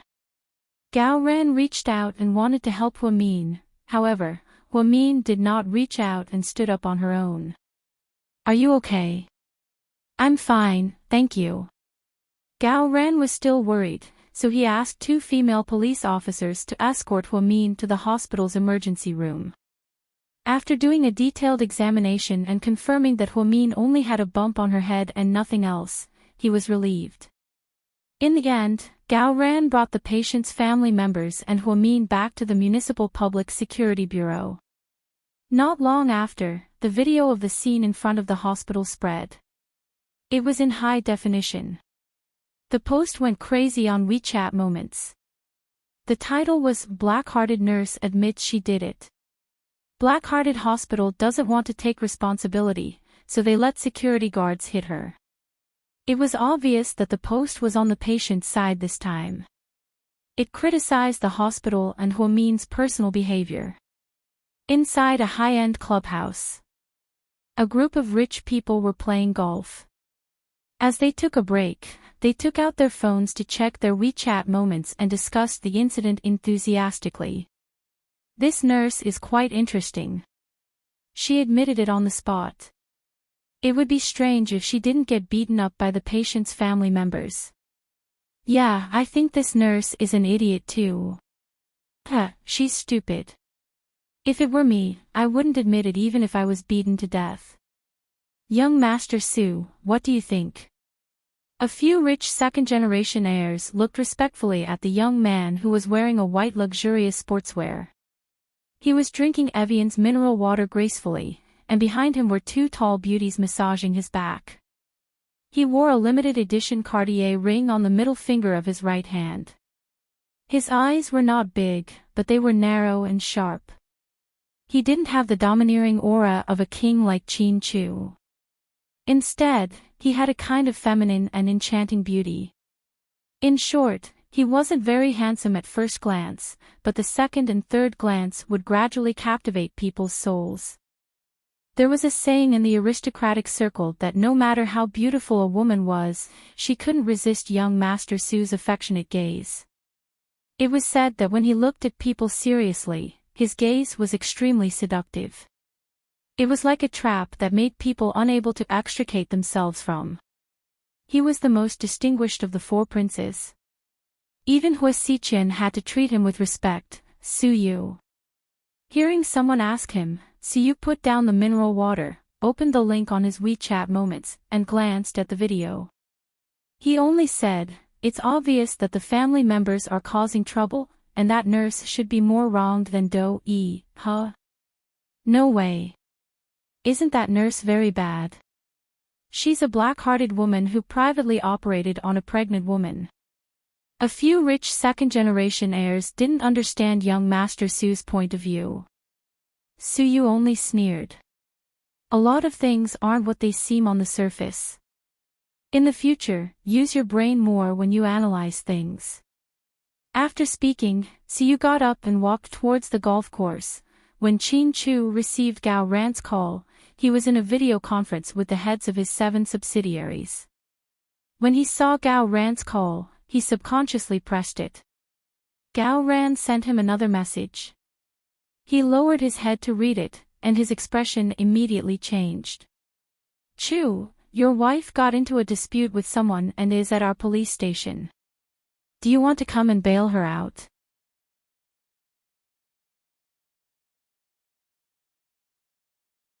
Chapter 173.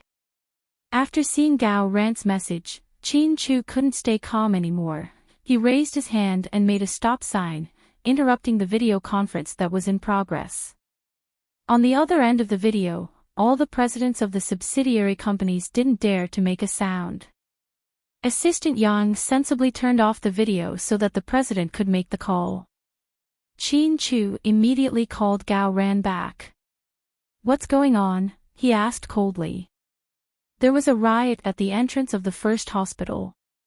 I rushed over as soon as I received a call and saw that the person involved was Hua Min. It seems like he got into a fight with the patient's family. Is she okay?" Chin Chu felt his heart in his mouth. The words riot and fight made him extremely nervous. He was afraid that Hua Min would get hurt. "It's nothing serious, she just got a bump on her head." Before Gao Ran could finish, Chin Chu hung up the phone. Gao Ran, that brat, said it was nothing serious. How could a bump on her head not be serious? After Chin Chu hung up the phone, he felt terrible. His face immediately darkened. Assistant Yang, who was standing beside him, felt a gust of cold air. "Tell everyone to end the video conference. I'm going out." "Yes, sir." Assistant Yang had been working for Chin Chu for a while now. He wasn't stupid enough to ask the president what he was going to do. In Assistant Yang's opinion, the only thing that could make the president nervous was that woman with the surname Hua. "Gao Ran, when can I leave?" Hua Min couldn't wait any longer. He wanted to go back to the hospital and see how things were going. "After your family comes to bail you out." "Bail me out?" Hua Min was a bit surprised. "Yeah," Gao Ran replied as he wrote down the documents. "Then I'll call my family right now and ask them to come over." Hua Min thought that Ji Xin should come over. After all, it was just signing the papers. Unexpectedly, Gao Ran suddenly said, "I've already called Chin Chu." Hua Min was completely shocked. "You called Chin Chu? Isn't he your family member?" Gao Ran raised his head and asked. Hua Min remained silent, thinking that Gao Ran seemed to already know about their relationship. It was no wonder that Gao Ran was Chin Chu's good friend. It was normal for him to know, just like her relationship with Zhu Lingling. Qin Chu arrived in less than 10 minutes. He ran 6 red lights along the way and even drove against the traffic for a while. As soon as he walked in, he walked towards Huamin and Gao Ran. When he left the company, he had already seen the video circulating on his WeChat friends circle and understood the violent incident that happened in front of the first hospital. Chu, you're here. Come and sign the papers. Gao Ran waved his hand. Qin Chu walked over. He first glanced at Huamin and said in a deep voice, "Wait for me." Then he looked at Gao Ran and asked, "Where are the patient's family members?" "Oh, they're over there. I only caught one of them and didn't do anything to the others. I just taught them a lesson and let them go." Before Gao Ran could finish, he saw Qin Chu walk towards the room where the patients were being held. "Hey, Chu, where are you going?" "I'm not done yet," Gao Ran yelled behind him. When Qin Chu walked over, he loosened the tie around his neck and kicked the door open with a bang. At this moment, the pregnant woman's husband was leaning against the wall with a sloppy look on his face. "Who are you?" the man asked impatiently as he looked at Qin Chu. Without saying anything, Qin Chu walked over, picked him up, and punched him. The man's nose was bleeding.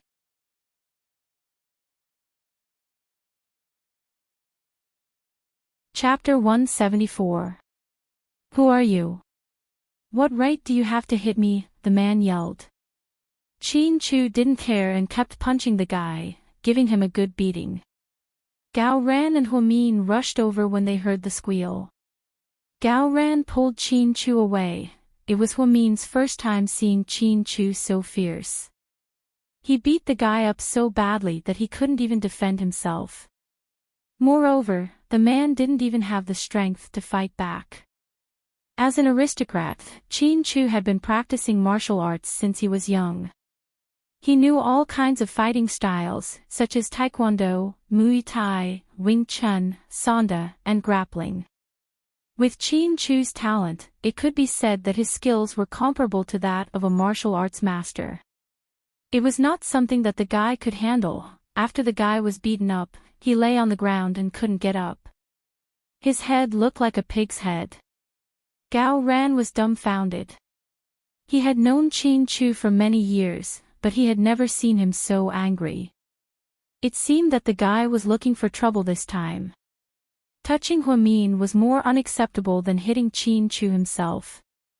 "That's enough, bro. Why do you have to fight with trash like him?" Hearing Gao Ran's advice, Qin Chu didn't say anything. He just looked at the guy on the ground coldly. "Just you wait. I'm going to sue you for intentional injury," the guy said through gritted teeth. "Very well, I'll wait for your lawsuit." After speaking, Qin Chu turned around. "Qin Chu, let's go back." Qin Chu didn't say anything. Instead, he suddenly picked up Huamin and walked out. "Hey, you didn't sign the papers and you took her away." Gao Ran yelled behind him. Qin Chu ignored her and put Huamin in the passenger seat. After asking her to fasten her seatbelt, he sped away. "You are dead." Gao Ran pointed at the man lying on the ground and said sympathetically. He really wanted to ask him. The world was so big and there were so many people. Why did he provoke Qin Chu? Messing with Qin Chu himself was still acceptable, but why did he have to mess with Qin Chu's wife? Qin Chu was a total wife con. "You policemen hit people, I want to sue you." The man wiped the blood from the corner of his mouth and said fiercely. "The person who hit you just now wasn't a police officer. Can you please have some common sense? Those are the family members of the victims. Then when he hit me, why didn't you police stop him? How could you let him barge in without permission? I can't even guarantee my safety at the police station. It's your police dereliction of duty. I want to complain." Seeing how the man was still so arrogant after being hit, Gao Ran said helplessly. People like you, with your IQ, will never survive past half an episode in a harem drama. On the way, Chin-Chu didn't say anything. No matter what Hwa-min said, he didn't respond. He only had an expression on his face. He looked straight ahead and completely ignored Hwa-min's existence. Hwa-min knew that he was angry, but she was confused. Why would he be angry? Chin-Chu, what do you want to eat for lunch? Chin-Chu didn't say anything. Chin-Chu, you don't have to go to work today. Why don't you stop in front and I'll go back myself? You can go back to the company. Chin-Chu still didn't say anything. Chin-Chu. Hwa-min still wanted to say something. However, Chin-Chu turned his head and looked at her as if he wanted to eat her alive. She forcefully swallowed the second half of her sentence and didn't dare to say anything else. After Chin-Chu parked his car in the parking lot downstairs, he looked straight ahead and asked coldly, "Why is it that every time something happens to you, the first person you think of isn't me?" After Hwa-min heard this, she was speechless. Is it because you think that I'm not important to you? Is that why no matter what danger you encounter, you don't tell me first and consider my feelings? Chin-Chu said each word clearly. Every word that came out of his mouth made his heart bleed. Hwa-min was injured. Hwa-min was searched. Hwa-min's video was exposed. Hwa-min was sent to the police station. She never mentioned any of these things, not even a word. Chin-Chu suddenly felt that ever since they got married, everything seemed to be his wishful thinking. After hearing Chin-Chu's words, Hwa-min's expression changed again and again.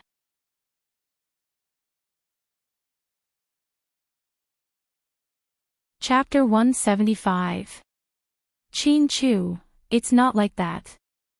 I just don't want you to worry about me. Why don't you just tell me that I'll always be an outsider to you? It's not like that. In the end, the two of them sat in the car in silence for a minute. Neither of them spoke. Chin-Chu didn't speak because he was angry. Hwa-min didn't speak because he didn't know how to explain himself. Hwa-min felt a slight pain in her head. She reached out to touch it and frowned. Ouch! She couldn't help but make a sound, probably because she was in pain. At that moment, Chin-Chu's heart softened. After he got out of the car, he held Hwa-min's hand and went upstairs. Then, he found a first aid kit at home and disinfected Hwa-min's wound. He gently brushed Hwa-min's long hair aside. There was a purple bump on the upper left side of her head. It was obvious that it was a bruise. Chin-Chu's heart ached. Hang in there, I'll use iodophor to disinfect it. Okay. Hwa-min nodded. Chin-Chu dipped a cotton swab in iodophor to disinfect it. Then, he wrapped a boiled egg and placed it on her head. I'll do it myself. You should go to work. I know what's important. I don't need you to remind me, Chin-Chu said in annoyance. Hwa-min immediately fell silent. Today, Chin-Chu was as scary as if he had eaten gunpowder. Especially when he was at the police station, he was even scarier when he hit the man. She even thought that if Gao Ran didn't pull him away, he would have beaten the man to death. Chin-Chu took out his phone and called Yang. He told him that he wouldn't be coming over in the afternoon and that he would postpone everything at the company. Then, he opened his laptop and sat down with Hwa-min on the sofa in the living room. They looked at the news on the forum. There must be someone behind this for this incident to worsen so quickly. I don't think the patient's family has the ability to do so, Chin-Chu stated as he scrolled through the forum. Hwa-min nodded in agreement. I think so too. There must be someone behind this, which led to the situation worsening. They seem to have a plan this time. I don't know why the news was suppressed by the media. Maybe our director did something. Do you think he'd be the director? If he's that. Chin-Chu glanced at her. Yes, I did. Hwa-min nodded and continued, I have a bad relationship with Wu Xiaoxue, a doctor from the OB/GYN department. She wanted to fire me a long time ago, but the director didn't approve of it. She's the director's niece, so she's a tyrant in the hospital. Many people don't like her, but she especially hates me. I don't think a doctor would hate a nurse for no reason, Chin-Chu calmly analyzed. Hua-min coughed and said in a low voice. She's Ning Ziyuan's girlfriend now, so... Who's Ning Ziyuan? Chin-Chu never seemed to pay attention to names like these. Ahem. Ning Ziyuan is the person I was going to marry, Hua-min tried her best to answer in a roundabout way. As expected, Chin-Chu's face darkened when he heard this. You really know how to cause trouble for yourself. You already know they're working at the hospital, can't you just switch to another one? Chin-Chu was displeased. I didn't think she would hate me so much. But there's still something fishy about this. I don't think Wu Xiaoxue did it. Who else could it be? Chin-Chu was confused. Hua-min nodded. I just think that no matter how brainless Wu Xiaoxue is, she wouldn't play around with the hospital's reputation. After all, she still has to work, and her uncle will be affected. Maybe she's just trying to hurt herself and her enemy, Chin-Chu guessed. Hua-min shook his head again. With Wu Xiaoxue's personality, she wouldn't do something like that. Although she's arrogant and willful, she's not extreme. She wouldn't do something like hurting herself and her enemy at the same time. Plus, once this gets exposed, people will start searching for her. As the doctor on duty that night, she'll be exposed for skipping work. When that happens, she'll be like me, standing at the center of the storm. Chin-Chu felt that Hua-min's words made sense. He nodded, thought for a moment, and asked again. Then, other than Wu Xiaoxue, do you have any other suspects?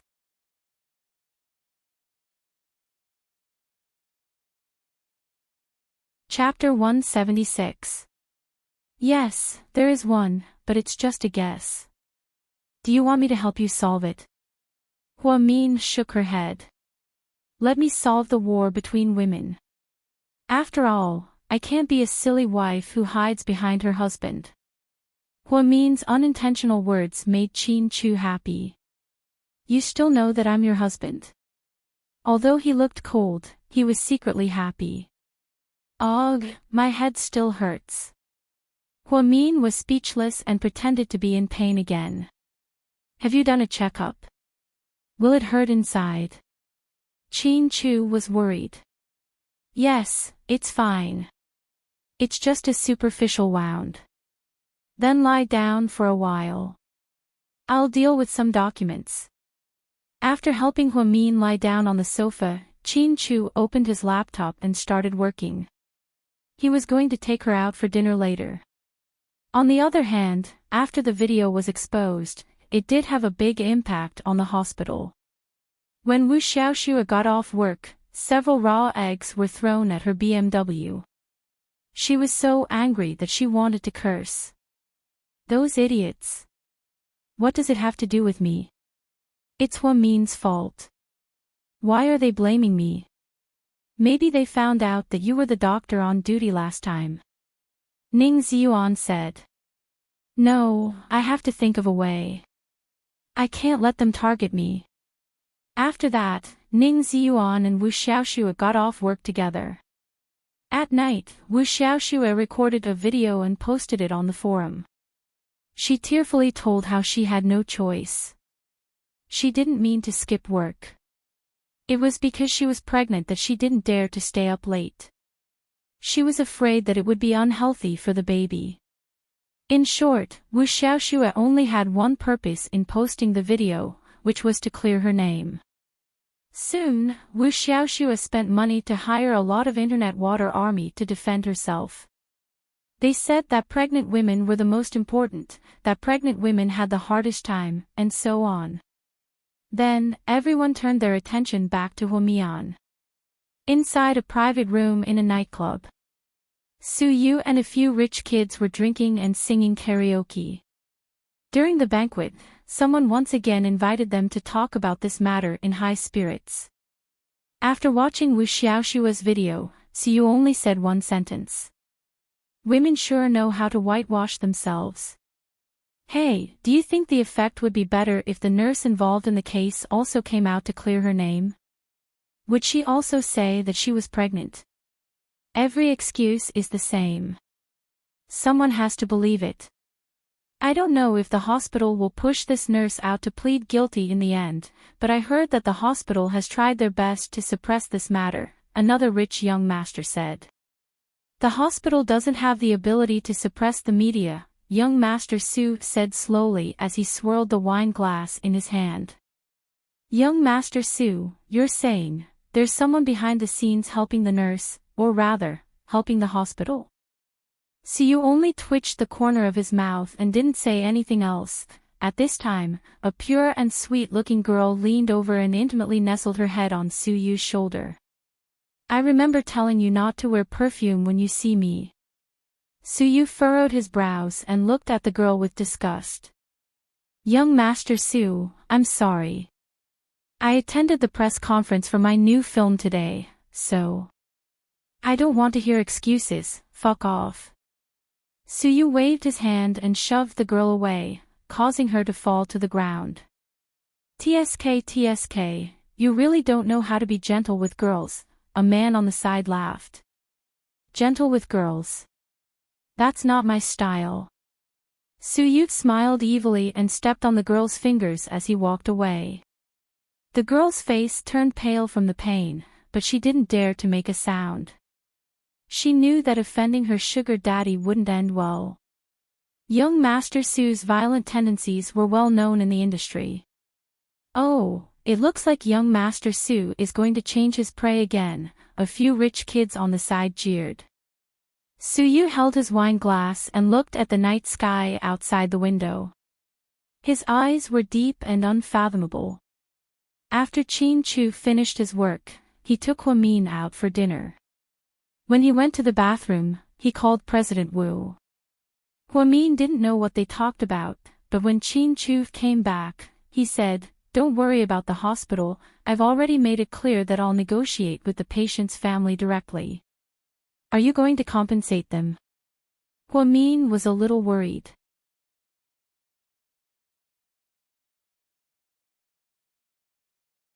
Chapter 177. Do you think I'm that stupid? Qin Chu's question made Huamin speechless. She also felt that Qin Chu was not the kind of person who would be stupid with too much money. Things had turned out like this. If she gave money as compensation, wouldn't it mean that she was the guilty party? Moreover, that family had asked for a few $1,000,000 right off the bat. In fact, they were being unreasonable. What did President Wu say? He will take care of the hospital. You don't have to worry about it. Okay. I have an appointment with those people for a negotiation at 6:00 in the evening. I'll send you home to rest. Do you want me to go with you? No, leave it to me, Qin Chu refused. Huamin did not insist. To be honest, she did not know what to talk about with those people. However, she had confidence in Qin Chu. He always had his own set of principles. After dinner, Huamin went home. She sent a WeChat message to Zhu Lingling for a while and then fell asleep. Qin Chu went to the appointed tea house to meet the patient's family. The pregnant woman's husband seemed to have come prepared. This time, he brought a lot of people, about 17 or 18. The private room was filled to the brim. He was probably scared of Qin Chu's beating. On the other hand, Qin Chu only brought one person with him. It was a man in his 40s. He was dressed in a suit and wore gold-rimmed glasses. He looked very gentle. No one knew where he came from. Don't waste time. Tell me your conditions. Qin Chu sat down, took off his coat, and handed it to the man behind him. Compensate me. How much do you want? Qin Chu looked at the pregnant woman's husband and asked. Well, that young nurse has caused a bad impact on my wife and daughter. Mental damage compensation, medical expenses, nutrition compensation, and so on. Of course, I have to pay more. Brother, the compensation is for the deceased's family. You're wrong. It's not compensation. It's consolation money. Anyway, pay the money. I'm asking you how much you want. Chin Chu controlled his temper and asked the main point again. The man thought for a moment and stretched out his fingers. 3 million. This medical accident is at least 3 million. Also, you beat me up at the police station yesterday. I've already done an injury assessment. I'm now concussed by you. I'm afraid I can't work for the rest of my life. You have to compensate me at once. If you add these two things together, you can just give me 5 million. I'm a nice person. I don't want to ask you for more. Upon hearing his words, Chin Chu glanced at him without batting an eyelid and replied coldly, "You sure have the guts to speak." Of course, it's a reasonable amount. We've also consulted a lawyer. You can't fool me. This time, the hospital said that you'll be fully responsible for this matter. Originally, I wanted the hospital to pay 2 million yuan and your family to pay 1 million yuan. But you just had to take on this matter.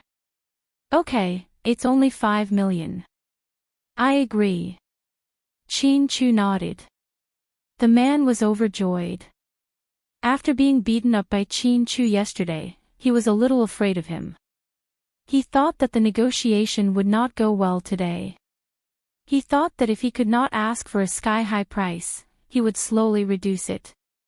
Finally, he would agree even if it was 1 million. But he did not expect that the other party would not bargain at all and actually agree. Okay, then let's settle it privately. I won't go to the hospital to make a scene. Are you paying in cash or by card? The man was a little impatient. Chin Chu said slowly, "There's no hurry. Your matter is settled, but the matter of my family being pushed down by you has not been settled." Oh, that matter. Okay, how about this? I'll give you 10,000 yuan as compensation for the nurse. What do you think? The man seemed to think that he was quite generous. He offered to give 10,000 yuan to Huamin as compensation for her head injury. Chin Chu did not say anything. Instead, he hooked his finger at the man in the suit behind him. Lawyer Song, you tell him what to do next.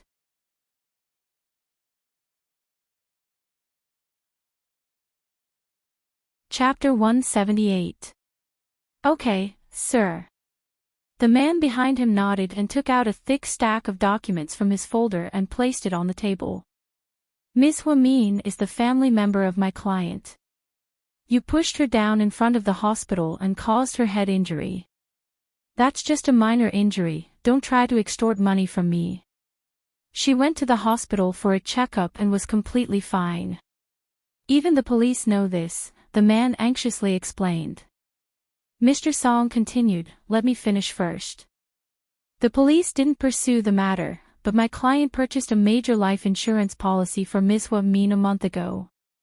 It's a multi-body insurance policy, and Ms. Huamin's head is insured for 50 million yuan. In other words, if Ms. Huamin was injured, regardless of whether it was man-made or a natural disaster, the insurance company has to pay for it. Then why don't you ask the insurance company for it? The man was no longer calm. If it was a natural disaster, the insurance company would naturally pay for it. However, this time, you were the one who caused it, so the insurance company will sue you. In other words, if you can't pay 50 million yuan in compensation, the insurance company will sue you for intentional assault. You will face up to 5 years in prison. What? Are you kidding me? The man was completely dumbfounded. Sorry, I never joke. As the lead lawyer of GK's legal team, Mr. Song was a man of his word. Isn't it just a bump on the head? As for the compensation, are you kidding me? Why don't you just rob me? Plus, I don't believe that someone would purchase a life insurance policy for a woman's head for no reason. It doesn't make sense. It seemed like the pregnant woman's husband wasn't a hooligan. At least he could deduce whether it was scientific or not. Just then, Mr. Song seriously flipped through a page of documents and handed it to the man. You can take a closer look at this page. My client's family member, Miss Huamin, was appraised as a genius with an IQ of 130 when she was 8 years old. She relies on her brain, so of course, she has to protect her head. Who would believe that a genius can be a nurse? The man obviously didn't believe it. Chin Chu picked up his jacket, shook off the dust, and said slowly, "You should really thank her for being a nurse. Otherwise, she wouldn't have saved your wife and daughter that night. You returned her kindness with ingratitude, so you have to bear the consequences today." Okay, my time is limited, so that's all for today. The insurance company and legal team will contact you in the future. You can think about it when you get home. Do you want to pay or go to jail? After Chin Chu spoke, Mr. Song picked up the documents and followed Chin Chu into the tall Maybach. Mr. Song, the man's brother, Mr. Song's brother, Mr. Song, of course. The man stretched his neck. After seeing the logo of the car clearly, he shouted, "What kind of luxurious car is this?" That was an M logo. It was obviously a Magotan produced by FAW Volkswagen. A car that cost more than 100,000 yuan was called a luxury car. Who were they trying to fool? I don't believe his nonsense. Let's go. The man didn't seem to take Chin Chu's words seriously. That was until he received a summons from the court that night. It turned out that the insurance company had already checked the man's family and felt that they couldn't afford the 50 million compensation. Therefore, there was no need for negotiation. They directly sued the man in court. Because of the large amount of money involved, the court was afraid that the man would run away. That night, they sent people from the prosecutor's office to arrest the man temporarily. This matter immediately stunned the pregnant woman's family. That night, when Chin Chu went out to meet with clients, he received a call from the insurance company. They politely said that the 50 million compensation had been transferred to his personal account. If you thought that Chin Chu had made a profit this time, you were very wrong. Starting from a month ago, Chin Chu would have to pay the insurance company 1 million yuan every month in insurance. Not only Huamin's head, but his hands and legs were also heavily insured. 1 million a month, all the way until Huamian turned 60, rich people were indeed capricious. If you thought that Chin Chu paid for the insurance company's compensation, you were wrong. Because Chin Chu valued that if anyone hurt Huamin and couldn't afford to pay a huge sum, the insurance company would immediately sue them. At that time, the suspect would face jail. That was his real goal. Huamin seemed to be oblivious at home. She was eating potato chips and watching cartoons. Then, she received a call from the pregnant woman. She wailed as soon as she opened her mouth. "Huamin, I'm sorry. We were wrong. Please let my husband go."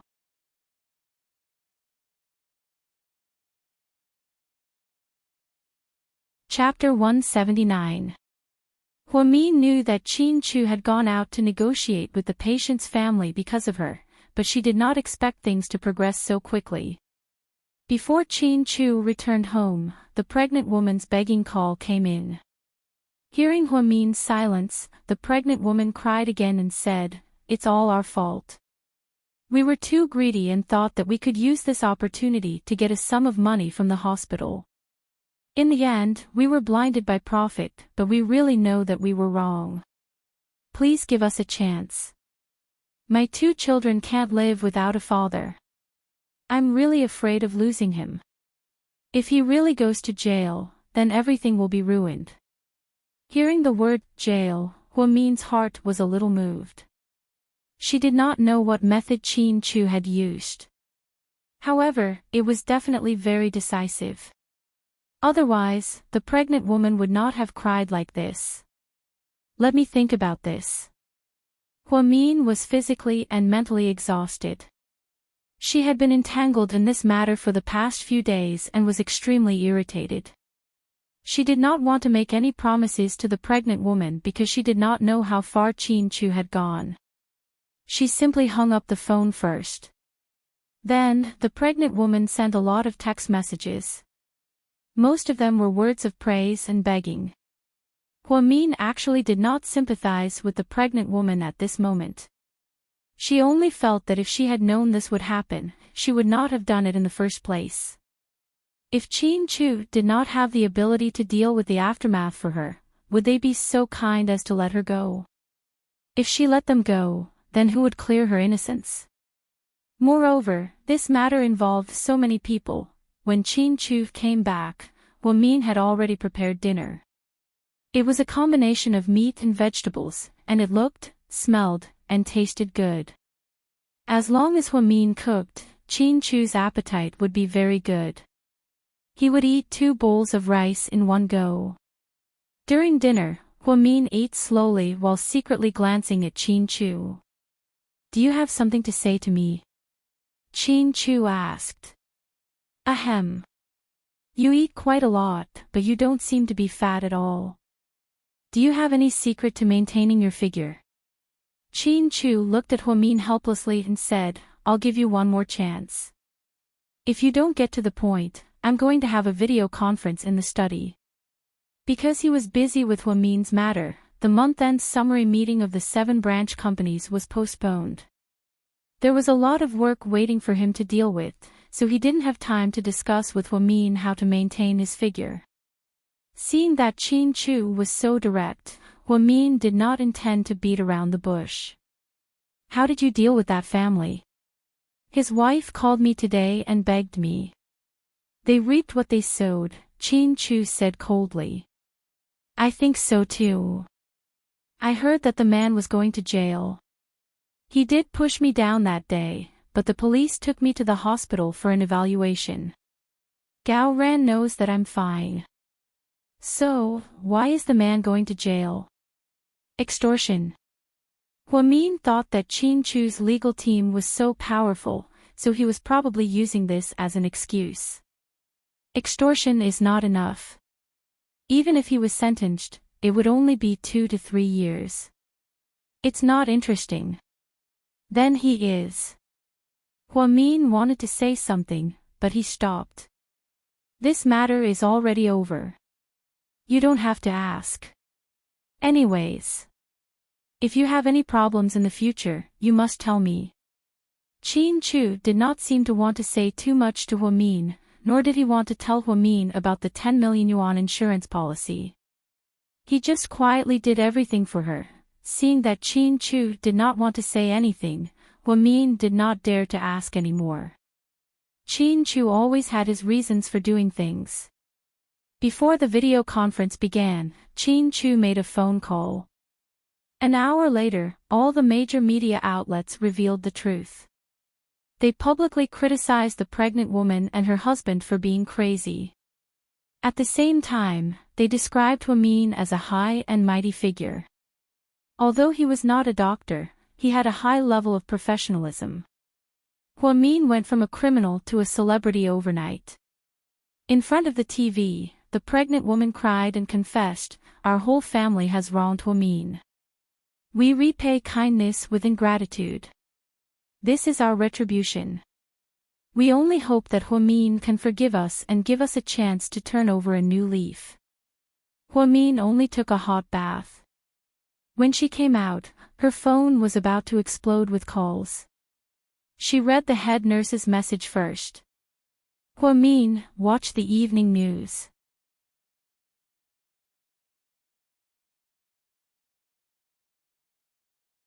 Chapter 180. After reading the head nurse's message, she immediately turned on the TV in the living room and saw the live evening news.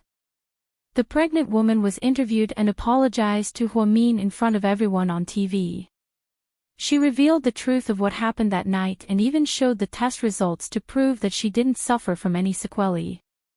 She and her husband were greedy and wanted to scam Huamin out of money, so they framed him. As soon as she said that, everyone immediately condemned her. In the city's first forum, the account that had been exposing this incident and constantly attacking Huamin and the first hospital was also quietly deleted.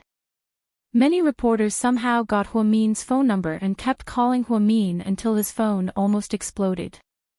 Huamin was speechless when she saw that there were more than 200 missed calls. She lay on the bed in the bedroom and used her phone to send WeChat messages to Zhu Lingling, Huang Yu, and the head nurse. The truth was finally out. Of course, she knew that this was all because of Qin Chu's intervention. If it weren't for Qin Chu, no one would have been able to settle this matter so quickly. When Qin Chu finished his meeting, it was already midnight. After he took a shower, he walked into the room in his pajamas. Huamin was already asleep.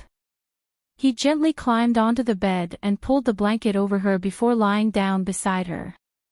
He knew how powerful the media was. If anyone dared to use public opinion to bully his wife in the future, there were only 3 words for him to say: kill without mercy. He looked at Huamin's face as she slept. Her rosy cheeks and slightly curled eyelashes were as quiet as a baby's. Qin Chu's heart almost melted when he looked at her. His eyes were full of love. He carefully left a light kiss on her cheek and whispered in her ear, "Good night." The next morning, after breakfast, Qin Chu went to work while Huamin packed up and went to the hospital. The 3-day holiday was almost over, and the matter had settled down. It was time to return to work at the hospital. However, she did not expect that as soon as she arrived at the entrance of the first hospital, the pregnant woman rushed out of nowhere, knelt on the ground, and hugged Huamin's thigh tightly. "What are you doing? Get up quickly." Huamin was shocked. "Huamin, I beg you, let us go. We really know that we were wrong. I already explained everything in front of the media last night. I beg you to let my husband go. My child and I can't live without him." After saying this, the woman started crying again. "You're still in confinement. Why are you here? Let's talk in private." Huamin reached out to support her.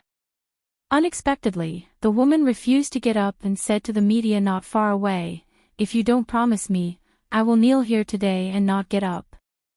After speaking, the woman turned to a 7 or 8-year-old girl and an old lady with a baby in her arms and said, "Come here and kneel in front of her. Ask her to save your father." Hearing this, the old lady knelt down with the baby in her arms. The little girl didn't seem to understand what was going on, so she also knelt on the ground. The entire family knelt in front of the hospital.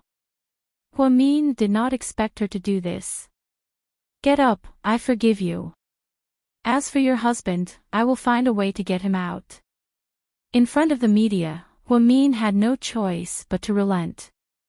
If he pitied this woman before, then at this moment, he no longer had a good impression of her. She was a completely manipulative bitch. If she really wanted to apologize, she should have gone to Huamin in private. Why did she have to make such a big fuss?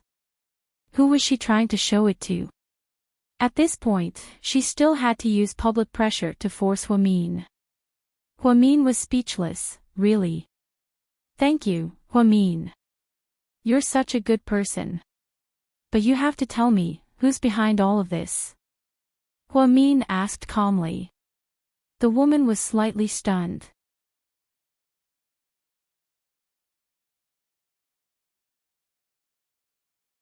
Chapter 181.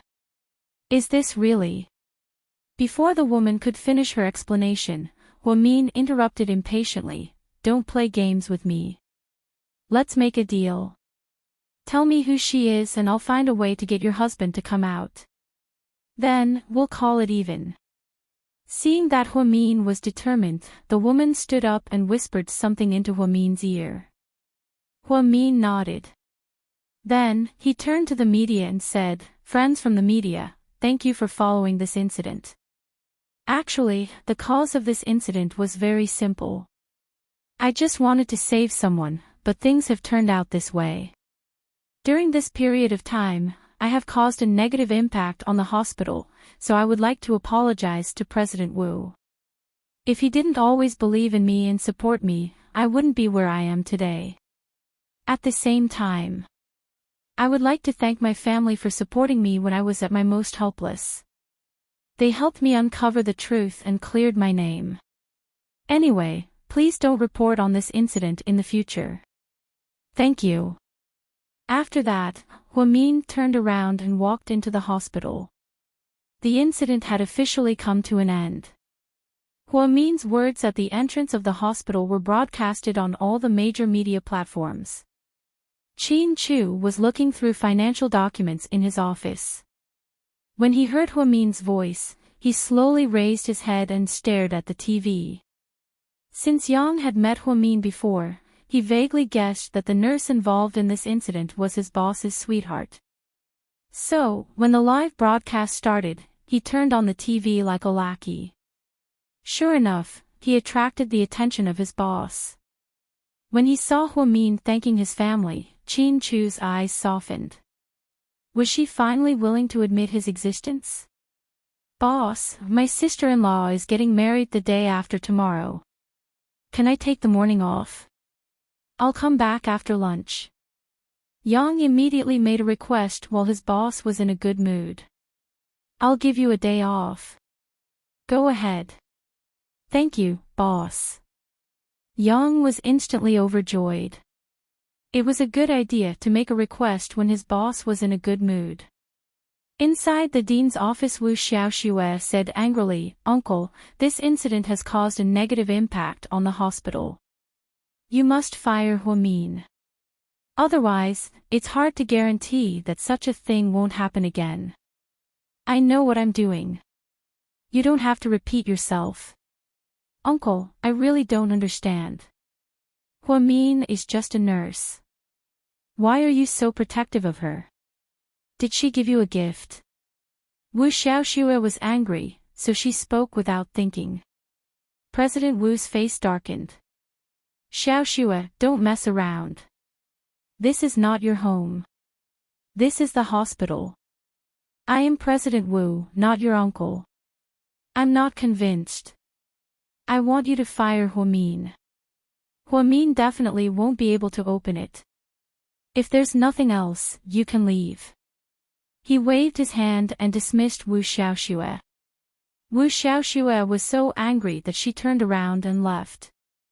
She slammed the door hard in protest of her uncle's decision. The dean's male assistant asked, "Dean, why don't you just tell Miss Wu what you're worried about?"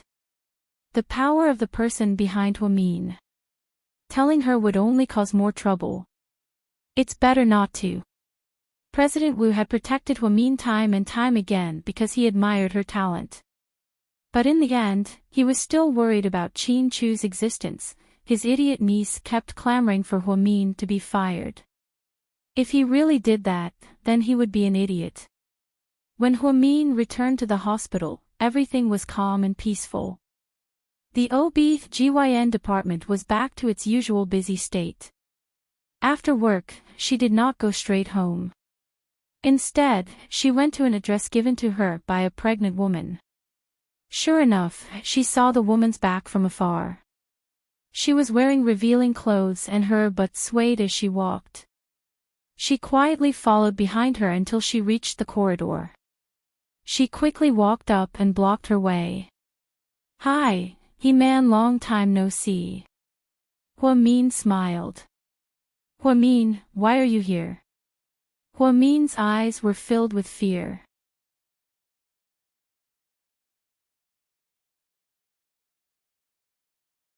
Chapter 182. You didn't expect me to find you so quickly, did you? What do you mean? I don't understand. He-Man turned her head away, feeling a little guilty. Actually, I'm quite confused. Why do you have to be so hostile towards me? It seems like Ning Ziyuan is the one who hurt you. Every injustice has its perpetrator, and every debt has its debtor. Why do you have to do something so despicable behind my back? I don't understand what you're talking about. Move aside, I want to go home. He-Man didn't seem to want to talk to Hua-Min any longer. However, Hua-Min stood in front of her, with no intention of moving aside. You're pretty good. You set up a trap and fooled everyone. That couple was fooled by you, and Wu Xiaoxue even took the blame. Then, you set me up and put me at the center of the storm. You really killed two birds with one stone. Unfortunately, you underestimated me, Hua-Min. What evidence do you have to say that I did it? Isn't it true that you secretly operated on a pregnant woman? He-Man sneered. It's true that it's the truth, but it's not good if someone distorts the truth. Yuan Finfin already told me the truth. You probably didn't expect me to find you so quickly. You thought that your plan was very thorough, right? Words are no proof. I won't admit it. You can't do anything to me. He-Man raised her head. She seemed to know that even if the plan was exposed, she would shirk all responsibility. When the time came, she would just let the couple take the blame. In the past, I thought that you were quite pitiful because of all the tragedies that happened to you. Now, I think that a woman like you should experience those tragedies because it's retribution, Hua-Min said word by word. Perhaps because Hua-Min angered her, He-Man immediately raised her head and tried to hit Hua-Min.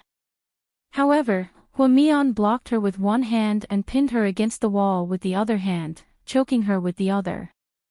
I hate despicable people who play tricks behind their backs the most. Either you challenge me directly, or you scram far away from me. He-Man, you might not know this, but if I want you to live a life worse than death, I have 1,000 ways to do so. This is a warning. Next time, I won't be so gentle. Remember this, or else your end will only be worse than now. After speaking, Hua-Min released his grip, turned around, and left. He-Man only felt that her legs were still trembling. For a moment, she really thought that she was going to die. Hua-Min gripped her neck tightly. His grip was so strong that she almost suffocated. However, Hua-Min's control of his strength was just right. When she was about to die, he let go of her. She had never seen Hua-Min's eyes before. She used to think that Hua-Min was easy to deal with and that Wu Xiaoxue was the troublesome one. Now, it seemed that Wu Xiaoxue was a simple-minded idiot and Hua-Min was the terrifying opponent. After He-Man resigned, she still kept in touch with the nurses at the hospital. After she accidentally heard about Hua-Min's surgery, she wanted to take the opportunity to take revenge on the hospital. At the same time, she wanted to ruin Wu Xiaoxue and Hua-Min's reputation. Of course, after everything was over, Yuan Finfin's husband promised to give her 100,000 yuan as compensation. That was why she came up with this plan. She didn't think that not only would her plan fail, but Hua-Min would also find out about it. The warning just now really scared her. She didn't dare to imagine how a person like Hua-Min would fall in love with a useless piece of trash like Ning Ziyuan. The next morning, as soon as Hua-Min arrived at the hospital, Wang Yu grabbed her hand and said, "Senior, did you see the announcement from the hospital? You've been transferred to the South Recuperation Area under the hospital." "I know." "Then how can you still laugh? The South Recuperation Area is the most difficult place to work in history. No one wants to go there. Go find the head nurse and ask her to help you talk to the director. Don't be transferred there." "I was the one who told the director that I wanted to be transferred to the South Recuperation Area." Hua-Min smiled slightly. "What? You asked for it? Are you crazy? Senior, why do you want to go to the South Recuperation Area?" Huang Yu was completely dumbfounded. The South Recuperation Area, as the management unit of the first hospital, was famous for being difficult to deal with. That was because the people who lived there were all big shots in the province, rich people, and super rich people. Those people were very difficult to deal with. It was often heard that medical staff were beaten and scolded. It was said that last month, there was a doctor who said something wrong and had 4 of his teeth knocked out by a patient. In the end, the case was left unsettled. The patient had money, so they paid him to keep his mouth shut. Huang Yu didn't understand. Why would Huamin want to go to such a notorious place?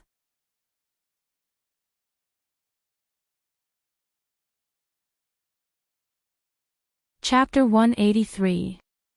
I just feel that I wouldn't be able to stay even if the director allows me to.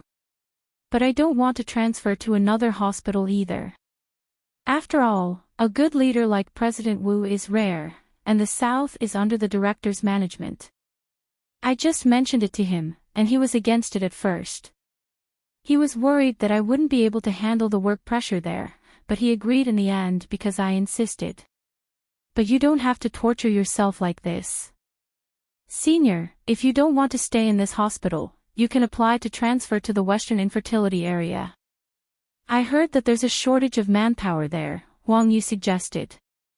Hua Mian immediately waved her hand. When I was working in the OB/GYN department, although it was tiring, it was relaxing because we were welcoming new lives every day. If I were to go to the West, I might as well be dead. Seeing so many couples without children running to the hospital all day long and suffering, I think I would be depressed after a while. The working environment has a lot to do with one's mood. There are a lot of people in the South Side Recuperation Center doing rehabilitation, so the work pressure isn't that great. Plus, I heard that the pay there is the highest, 3 times my monthly salary here. Huamin wasn't lying. Huamin hadn't become an official employee yet, so she only made about 2,000 yuan a month. But it was said that a nurse in the southern recuperation area could make 6,000 to 7,000 yuan a month. But thinking about it, serving those rich people naturally had to be paid well. Otherwise, who would be willing to do such hard work? Come on, you're not someone who cares about the monthly salary. You only know how to brush me off. Although Huang Yu didn't know why Huamin insisted on going to the southern area, she knew that it wasn't for the money. Huamin smiled and didn't say anything else. Huang Yu reluctantly put her arms around her neck. Senior, I'll miss you a lot. After working with you for so long, I really can't bear to let you go. If it wasn't for the bad reputation in the southern area, I really want to take you with me. Forget it, I'm not going. I'd rather resign than go to the southern area. Huang Yu immediately waved her hand. Huamin joked, but I heard that many young and beautiful nurses are willing to go there to find a rich husband. Forget about the rich husband. It's not that easy to marry into a rich family. Most of them end up being someone's mistress or plaything. They pay for it with money, but we pay for it with our feelings. I won't do such an unfair deal. It's not worth it. Huamian patted Huang Yu's shoulder happily. You're right, people shouldn't be too greedy. It's not easy to stay in a rich family. Look at those actresses on TV. After they marry into rich families, they don't dare to complain about domestic violence. They can only endure it. Instead of living a life of oppression, it's better to live a carefree life. Huamin nodded. Huamin's transfer to the southern area was announced to the hospital. At the same time, she was promoted to an official employee. She was no longer an intern. Her colleagues in the OB/GYN department, the head nurse, and Chief Han from the laboratory suggested that they have dinner with Huamin to say goodbye. Huamin couldn't refuse their kindness, so she booked a hotel in advance and went there with everyone after work. During dinner, she sent a message to Qin Chu to tell him that she would be back later. She didn't receive a reply. After dinner, everyone was in high spirits and went to karaoke. By the time they were done, it was already 11:00 at night. After Huamin sent everyone off, she reached out to hail a taxi. Unexpectedly, before the taxi could reach her, a Maybach took her lane. Ha! Are all taxis so luxurious these days? Huamin mumbled to herself drunkenly. How much did you drink? You can't even recognize my car. Chin Chu rolled down the window with a dark face.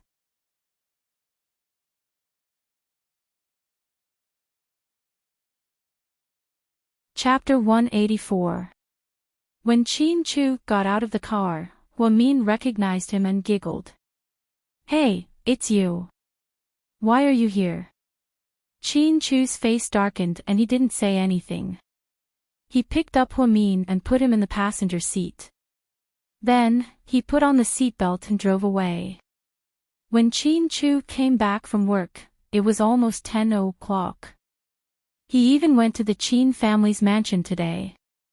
His father was interested in a 5 billion yuan project, so he wanted to discuss it with Chin Chu. In the end, the father and son had different opinions and the discussion fell apart. When Chin Chu came out, he called Huamin's phone. At that time, Huamin went to the washroom and Huang Yu picked up. Huang Yu had drunk a lot, so she vaguely told him the address of the karaoke club. Then, Chin Chu knew that he was there. He waited at the door for about an hour before Huamin came out. She was walking like an S, but she still had the time to take a taxi for someone else. She waited for everyone to leave before it was her turn. How crazy was his wife? Wasn't she afraid of being robbed and raped by those unlicensed taxi drivers? How could she call herself a genius? Didn't she have any sense of safety? She couldn't believe that he let the pregnant woman's husband go because she thanked him passionately on TV and got the insurance company to withdraw the lawsuit. He was so considerate of her, but she drank herself into a drunken cat. Drink some water first. Chin Chu opened a bottle of Evian water and handed it to her. Huamian gulped down 2 mouthfuls of water and then spat it out. She spat it all on the driver's seat and spilled it all over Chin Chu's pants. This was a limited edition Versace pants that cost more than 100,000 yuan. More importantly, Chin Chu was a germaphobe. How could she spit on him? Was it really okay? Huamian. Chin Chu gritted his teeth and roared. Here. Damn it. You're not allowed to drink in the future. Chin Chu didn't know what to say after holding back for a long time. He wanted to scold her, but he couldn't bear to do it. In the end, he could only warn her not to drink in the future. It was really an eye-opener for him to see how quickly one could get drunk. No, I like it. It's delicious. Red wine mixed with Sprite tastes better than black tea. Huamin leaned back in his seat and mumbled. Chin Chu was too lazy to say more. He stepped on the accelerator and the car quickly overtook the other car. They arrived in a few minutes. After getting out of the car, Chin Chu carried Huamin and went upstairs without saying a word. In the bathroom on the 2nd floor. After filling the tub with water, he tossed Huamin into the tub. Give me a good soak. Chin Chu's face was full of anger. I want bubbles. Why aren't there any bubbles here? Huamin pursed his lips and started splashing water with his hands. Chin Chu controlled his temper. He picked up the shower gel and poured it in. Instantly, white bubbles appeared. Chin Chu squatted down and reached out to test the water temperature. It was just right. He was about to get up. Huamin suddenly splashed the water, splashing Chin Chu all over. Chin Chu angrily pressed down on Huamin's arms in the water and warned, "Don't move. Take a good bath." Ha! Your eyelashes are so beautiful. After speaking, Huamin leaned over and placed his warm lips on Chin Chu's eyelashes, gently teasing them. Chin Chu felt like his inner line of defense was collapsing little by little. He really wanted to have her right here, right now, but she was drunk and not sober. He definitely couldn't. That was what he thought, but his body couldn't move even half a step. Let me tell you a secret, Chin Chu. Do you know what I thought when I first saw you? Huamin drunkenly leaned her head on Chin Chu's shoulder and sniffed randomly. Chin Chu's heart skipped a beat. He seemed to be anticipating this answer. Would her answer be the same as his? Did she think he was her husband when she first saw him?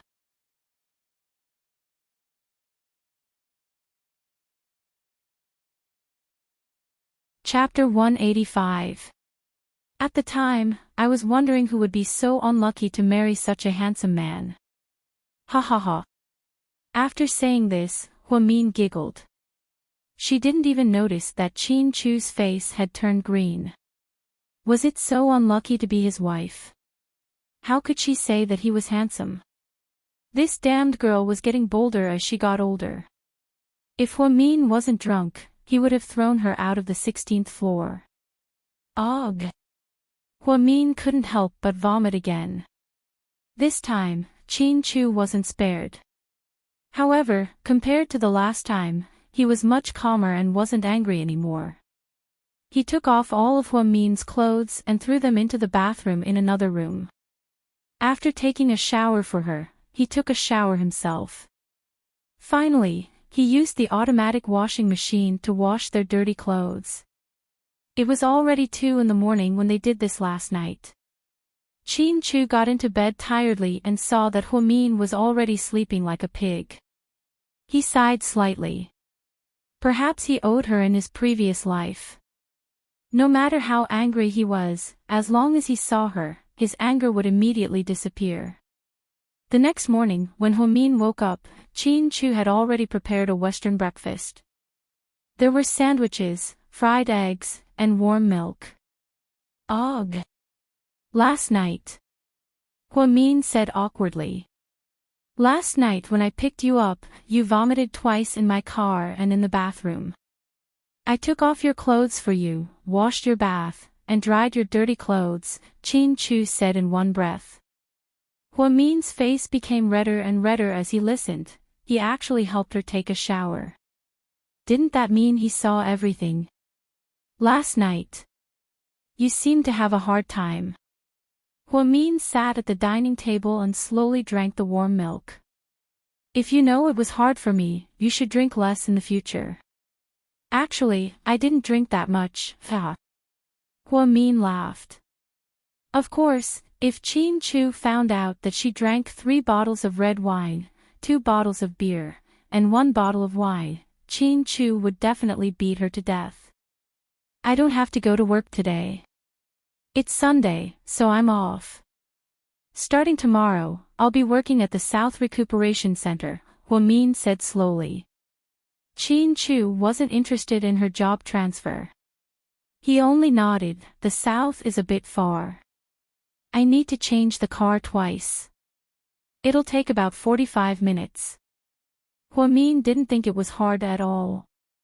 So, Chin Chu's, Huamian's, suddenly, Huamian's. Huamian felt guilty and didn't dare to say anything else. I won't object to you working at night. After all, it's your job and your freedom. But, I respect you, and you have to respect me. So, what do you mean?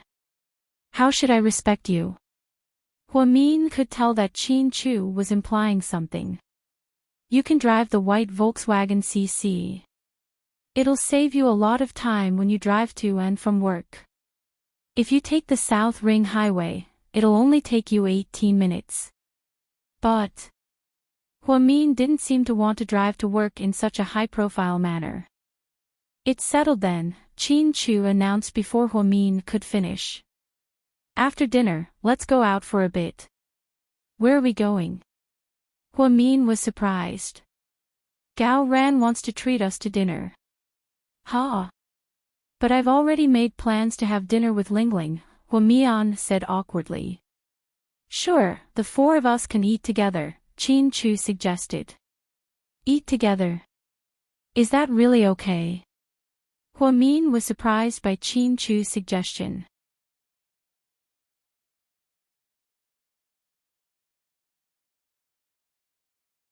Chapter 186. Although Huamin felt that it was weird for the four of them to eat together, Qin Chu insisted, so she didn't say anything. Qin Chu had booked the restaurant. It was Phoenix Restaurant, an ancient and traditional restaurant. The decor was also very classical. Most of the dishes were smoked and roasted. The specialty was the secret salted crispy chicken. It was said that the restaurant's secret ingredient was marinated for a day and a night, then slowly roasted over a small fire until it was golden brown. It was crispy on the outside and tender on the inside. The aroma could be smelled from afar. It was also a must-order dish for every customer here. Qin Chu had always been resourceful. When he ate in this restaurant, there were usually no seats available. Qin Chu and the other three not only had seats, but they also sat in the best private room.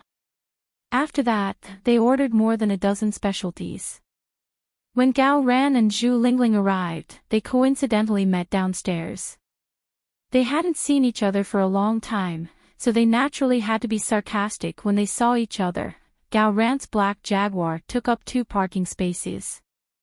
Zhu Lingling's Mazda had no place to park, so it was inevitable that she would complain. Just as she was about to get out of the car to reason with the owner, she saw Gao Ran. "Why are you here?" Zhu Lingling frowned. "Hi, Zhu Lingling, long time no see." Gao Ran knew in advance that he was going to eat with Zhu Lingling and Huamin, so he wasn't surprised at all. "Hurry up and move your broken car. It's taking up 2 parking spaces." "How rude are you? Didn't you say that you were boycotting Japanese products when we were in school? Why did you buy a Japanese car?" Gao Ran retorted.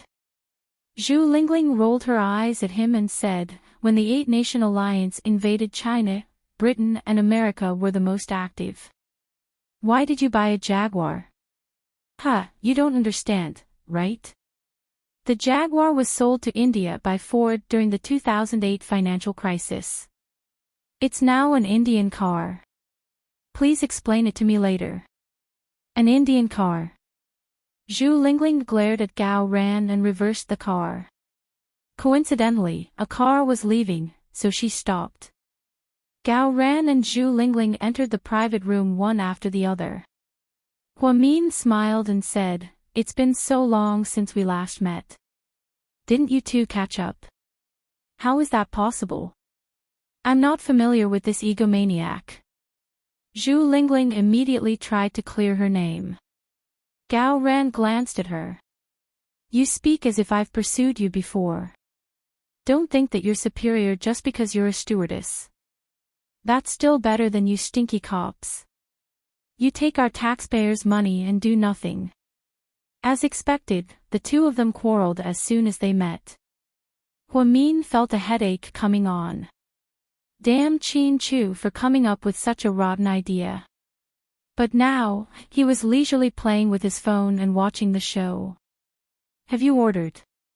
Gao Ran asked. Huamin nodded and said to the waiter at the door, "You can serve the dishes now. I said that I'll pay the bill today." "Chu, don't fight with me," Gao Ran said righteously. "Okay, I definitely won't fight with you." Qin Chu's mouth twitched. He was in a good mood. When she heard that Gao Ran was paying the bill, Zhu Lingling rolled her eyes and shouted, "Waiter, do you have red wine?" "Yes, am. Which one would you like?" "I want the most expensive one." "1 bottle." "Okay, please wait a moment." Zhu Lingling looked down and flipped through the menu. She found that the most expensive red wine cost 3,888 yuan a bottle. Gao Ran smiled and said, "Is 1 bottle enough? How about another?" "Who's afraid?" "Waiter, give me 2 bottles of that wine." Zhu Lingling said angrily. "You can order a few bottles, but I hate wasting. I hope you can finish them all." Gao Ran smiled evilly. "Of course. Lingling, can you finish it?" Huamin secretly tugged at the corner of her shirt. Even if I can't finish it, there's still you, the god of wine, right? I heard that you guys drank a lot last night. How many bottles did you drink this time? Did you drink more than 5? Huamin immediately covered Zhu Lingling's mouth with his hand, indicating that she shouldn't say anything more. He was afraid that someone would explode. At this moment, Qin Chu put away his phone and said word by word, people who can't handle alcohol well should have some self-awareness. Don't force yourself. Were you drunk last night? Did you forget yourself? Zhu Lingling looked at Huamin with an evil expression. Before Huamin could answer, Gao Ran suddenly interrupted, so the two of you must have been very intense last night. I want to know what position you used. Was it the man on top and the woman on the bottom, or the woman on top and the man on the bottom?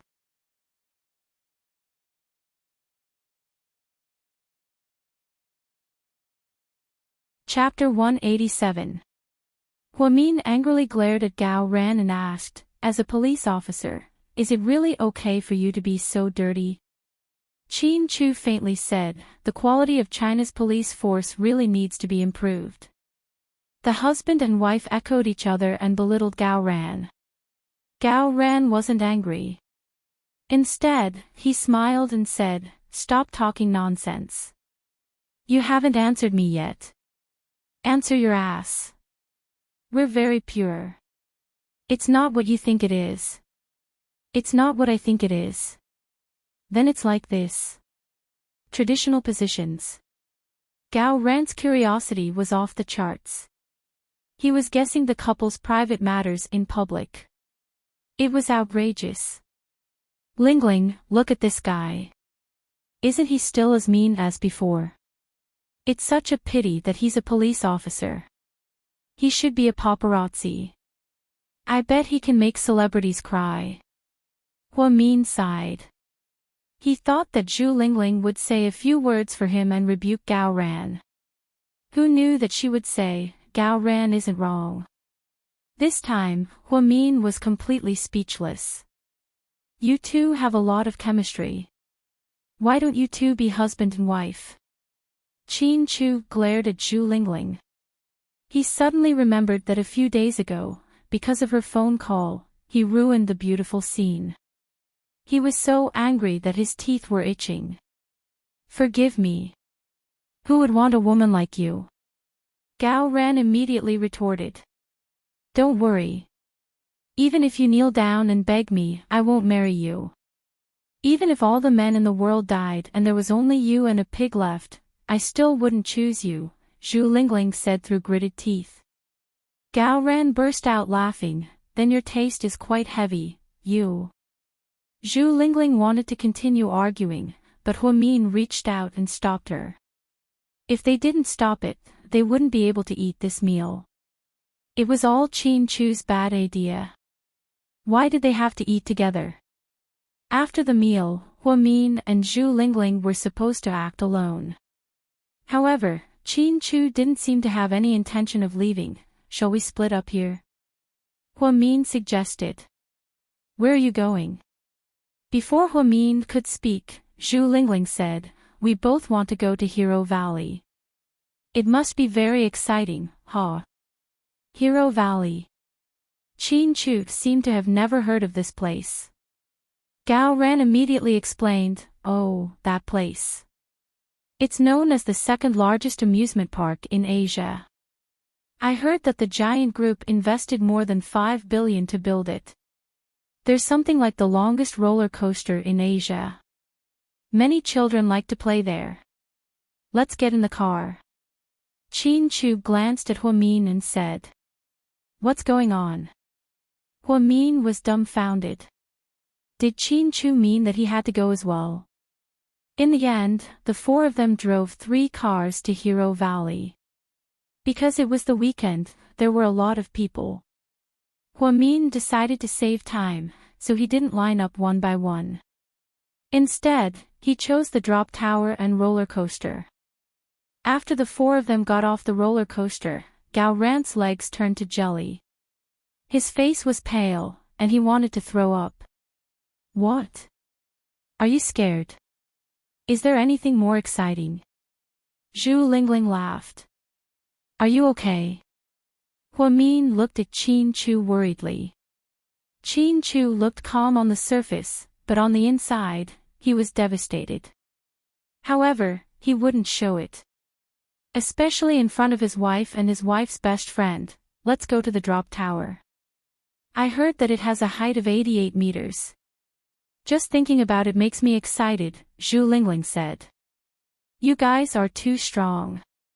I'm not going. I'll take photos for you guys, Gao Ran begged for mercy. Qin Chu didn't say anything.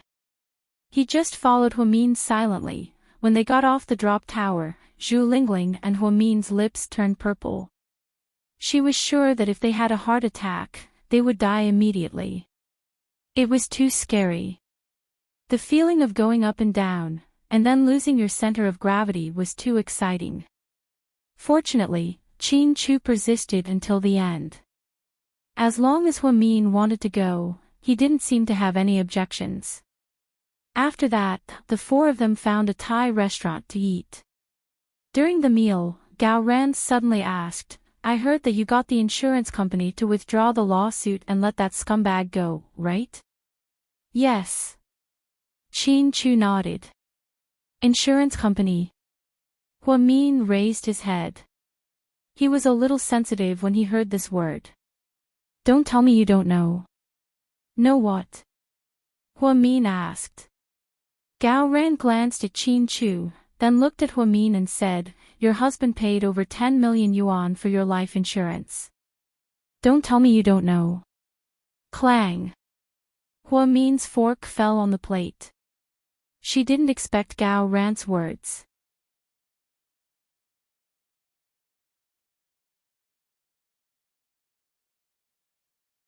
Chapter 188. What's going on? What's 10 million insurance? It sounds cool, Zhu Lingling interjected excitedly. Huamin glanced sideways at Qin Chu. What is it? It's nothing, it's just an accident insurance policy for you. How much is the policy? Huamin asked. It's only tens of millions. Only tens of millions. Rich people are really capricious. Zhu Lingling was flabbergasted. Why do you have to pay for this? You're already so rich, why do you still need the insurance company to compensate you? Huamin frowned. He didn't quite understand Qin Chu's logic. Gao Ran rushed to answer, You don't understand. Chu, it's not because you want the insurance company to compensate you. If you get injured in an accident and the other party can't come up with a huge amount of compensation, the insurance company will sue you. When the time comes, the court will decide that it's intentional assault. The light punishment will be a few years in jail, while the serious punishment could be a few decades. After hearing Gao Ran's words, Huamin and Zhu Lingling were both dumbfounded. Huamin finally understood why the pregnant woman's husband was detained. It was because of the insurance policy. So, when you hurt your head this time, your husband put a heavy insurance policy on your head. If the other party can't come up with 50 million, they'll have to go to jail for at least 5 to 10 years. The insurance company will also compensate you. So, you have to be careful when you walk in the future. If you bump into anything, the insurance company will cry, Gao Ran said with a smile. Huamin looked at Qin Chu in silence. Qin Chu acted as if this matter had nothing to do with him. He took out his phone and looked at the company's emails.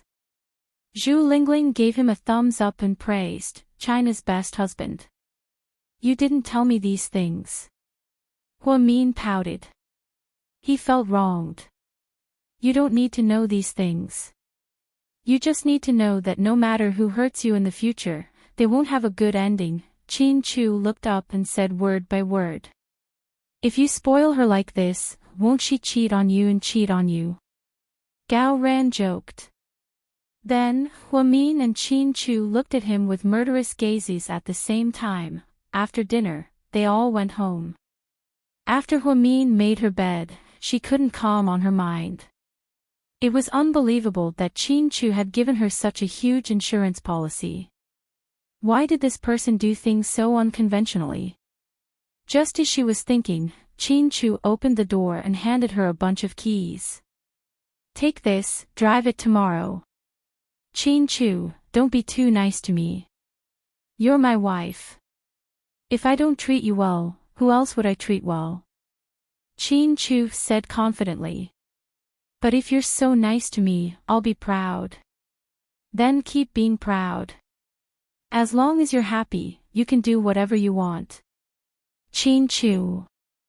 Hua-min wanted to say, if you're so nice to me, how could I bear to part with you when we get divorced? But she didn't say it. If she brought up divorce at a time like this, wouldn't Chin-Chu be disappointed? The next morning after breakfast, the couple went out together. Hua-min drove a white Volkswagen CC. It was very eye-catching, even though it wasn't a luxury car. But the design was definitely cool. At the fork in the road, Chin-Chu was supposed to turn, but he continued to follow behind Hua-min. Hua-min took out her earphones and dialed Chin-Chu's number. You're going the wrong way. This is the road to Duga, not the company. You can turn around from the turn in front. After you get back to the main road, you can head towards New Moon Road. I know. Then why did you go the wrong way? Are you out of your mind? Mr. Chin. Hua-min was speechless at Chin-Chu's arrogant reply. You're tuning into the LoveLore Library YouTube channel.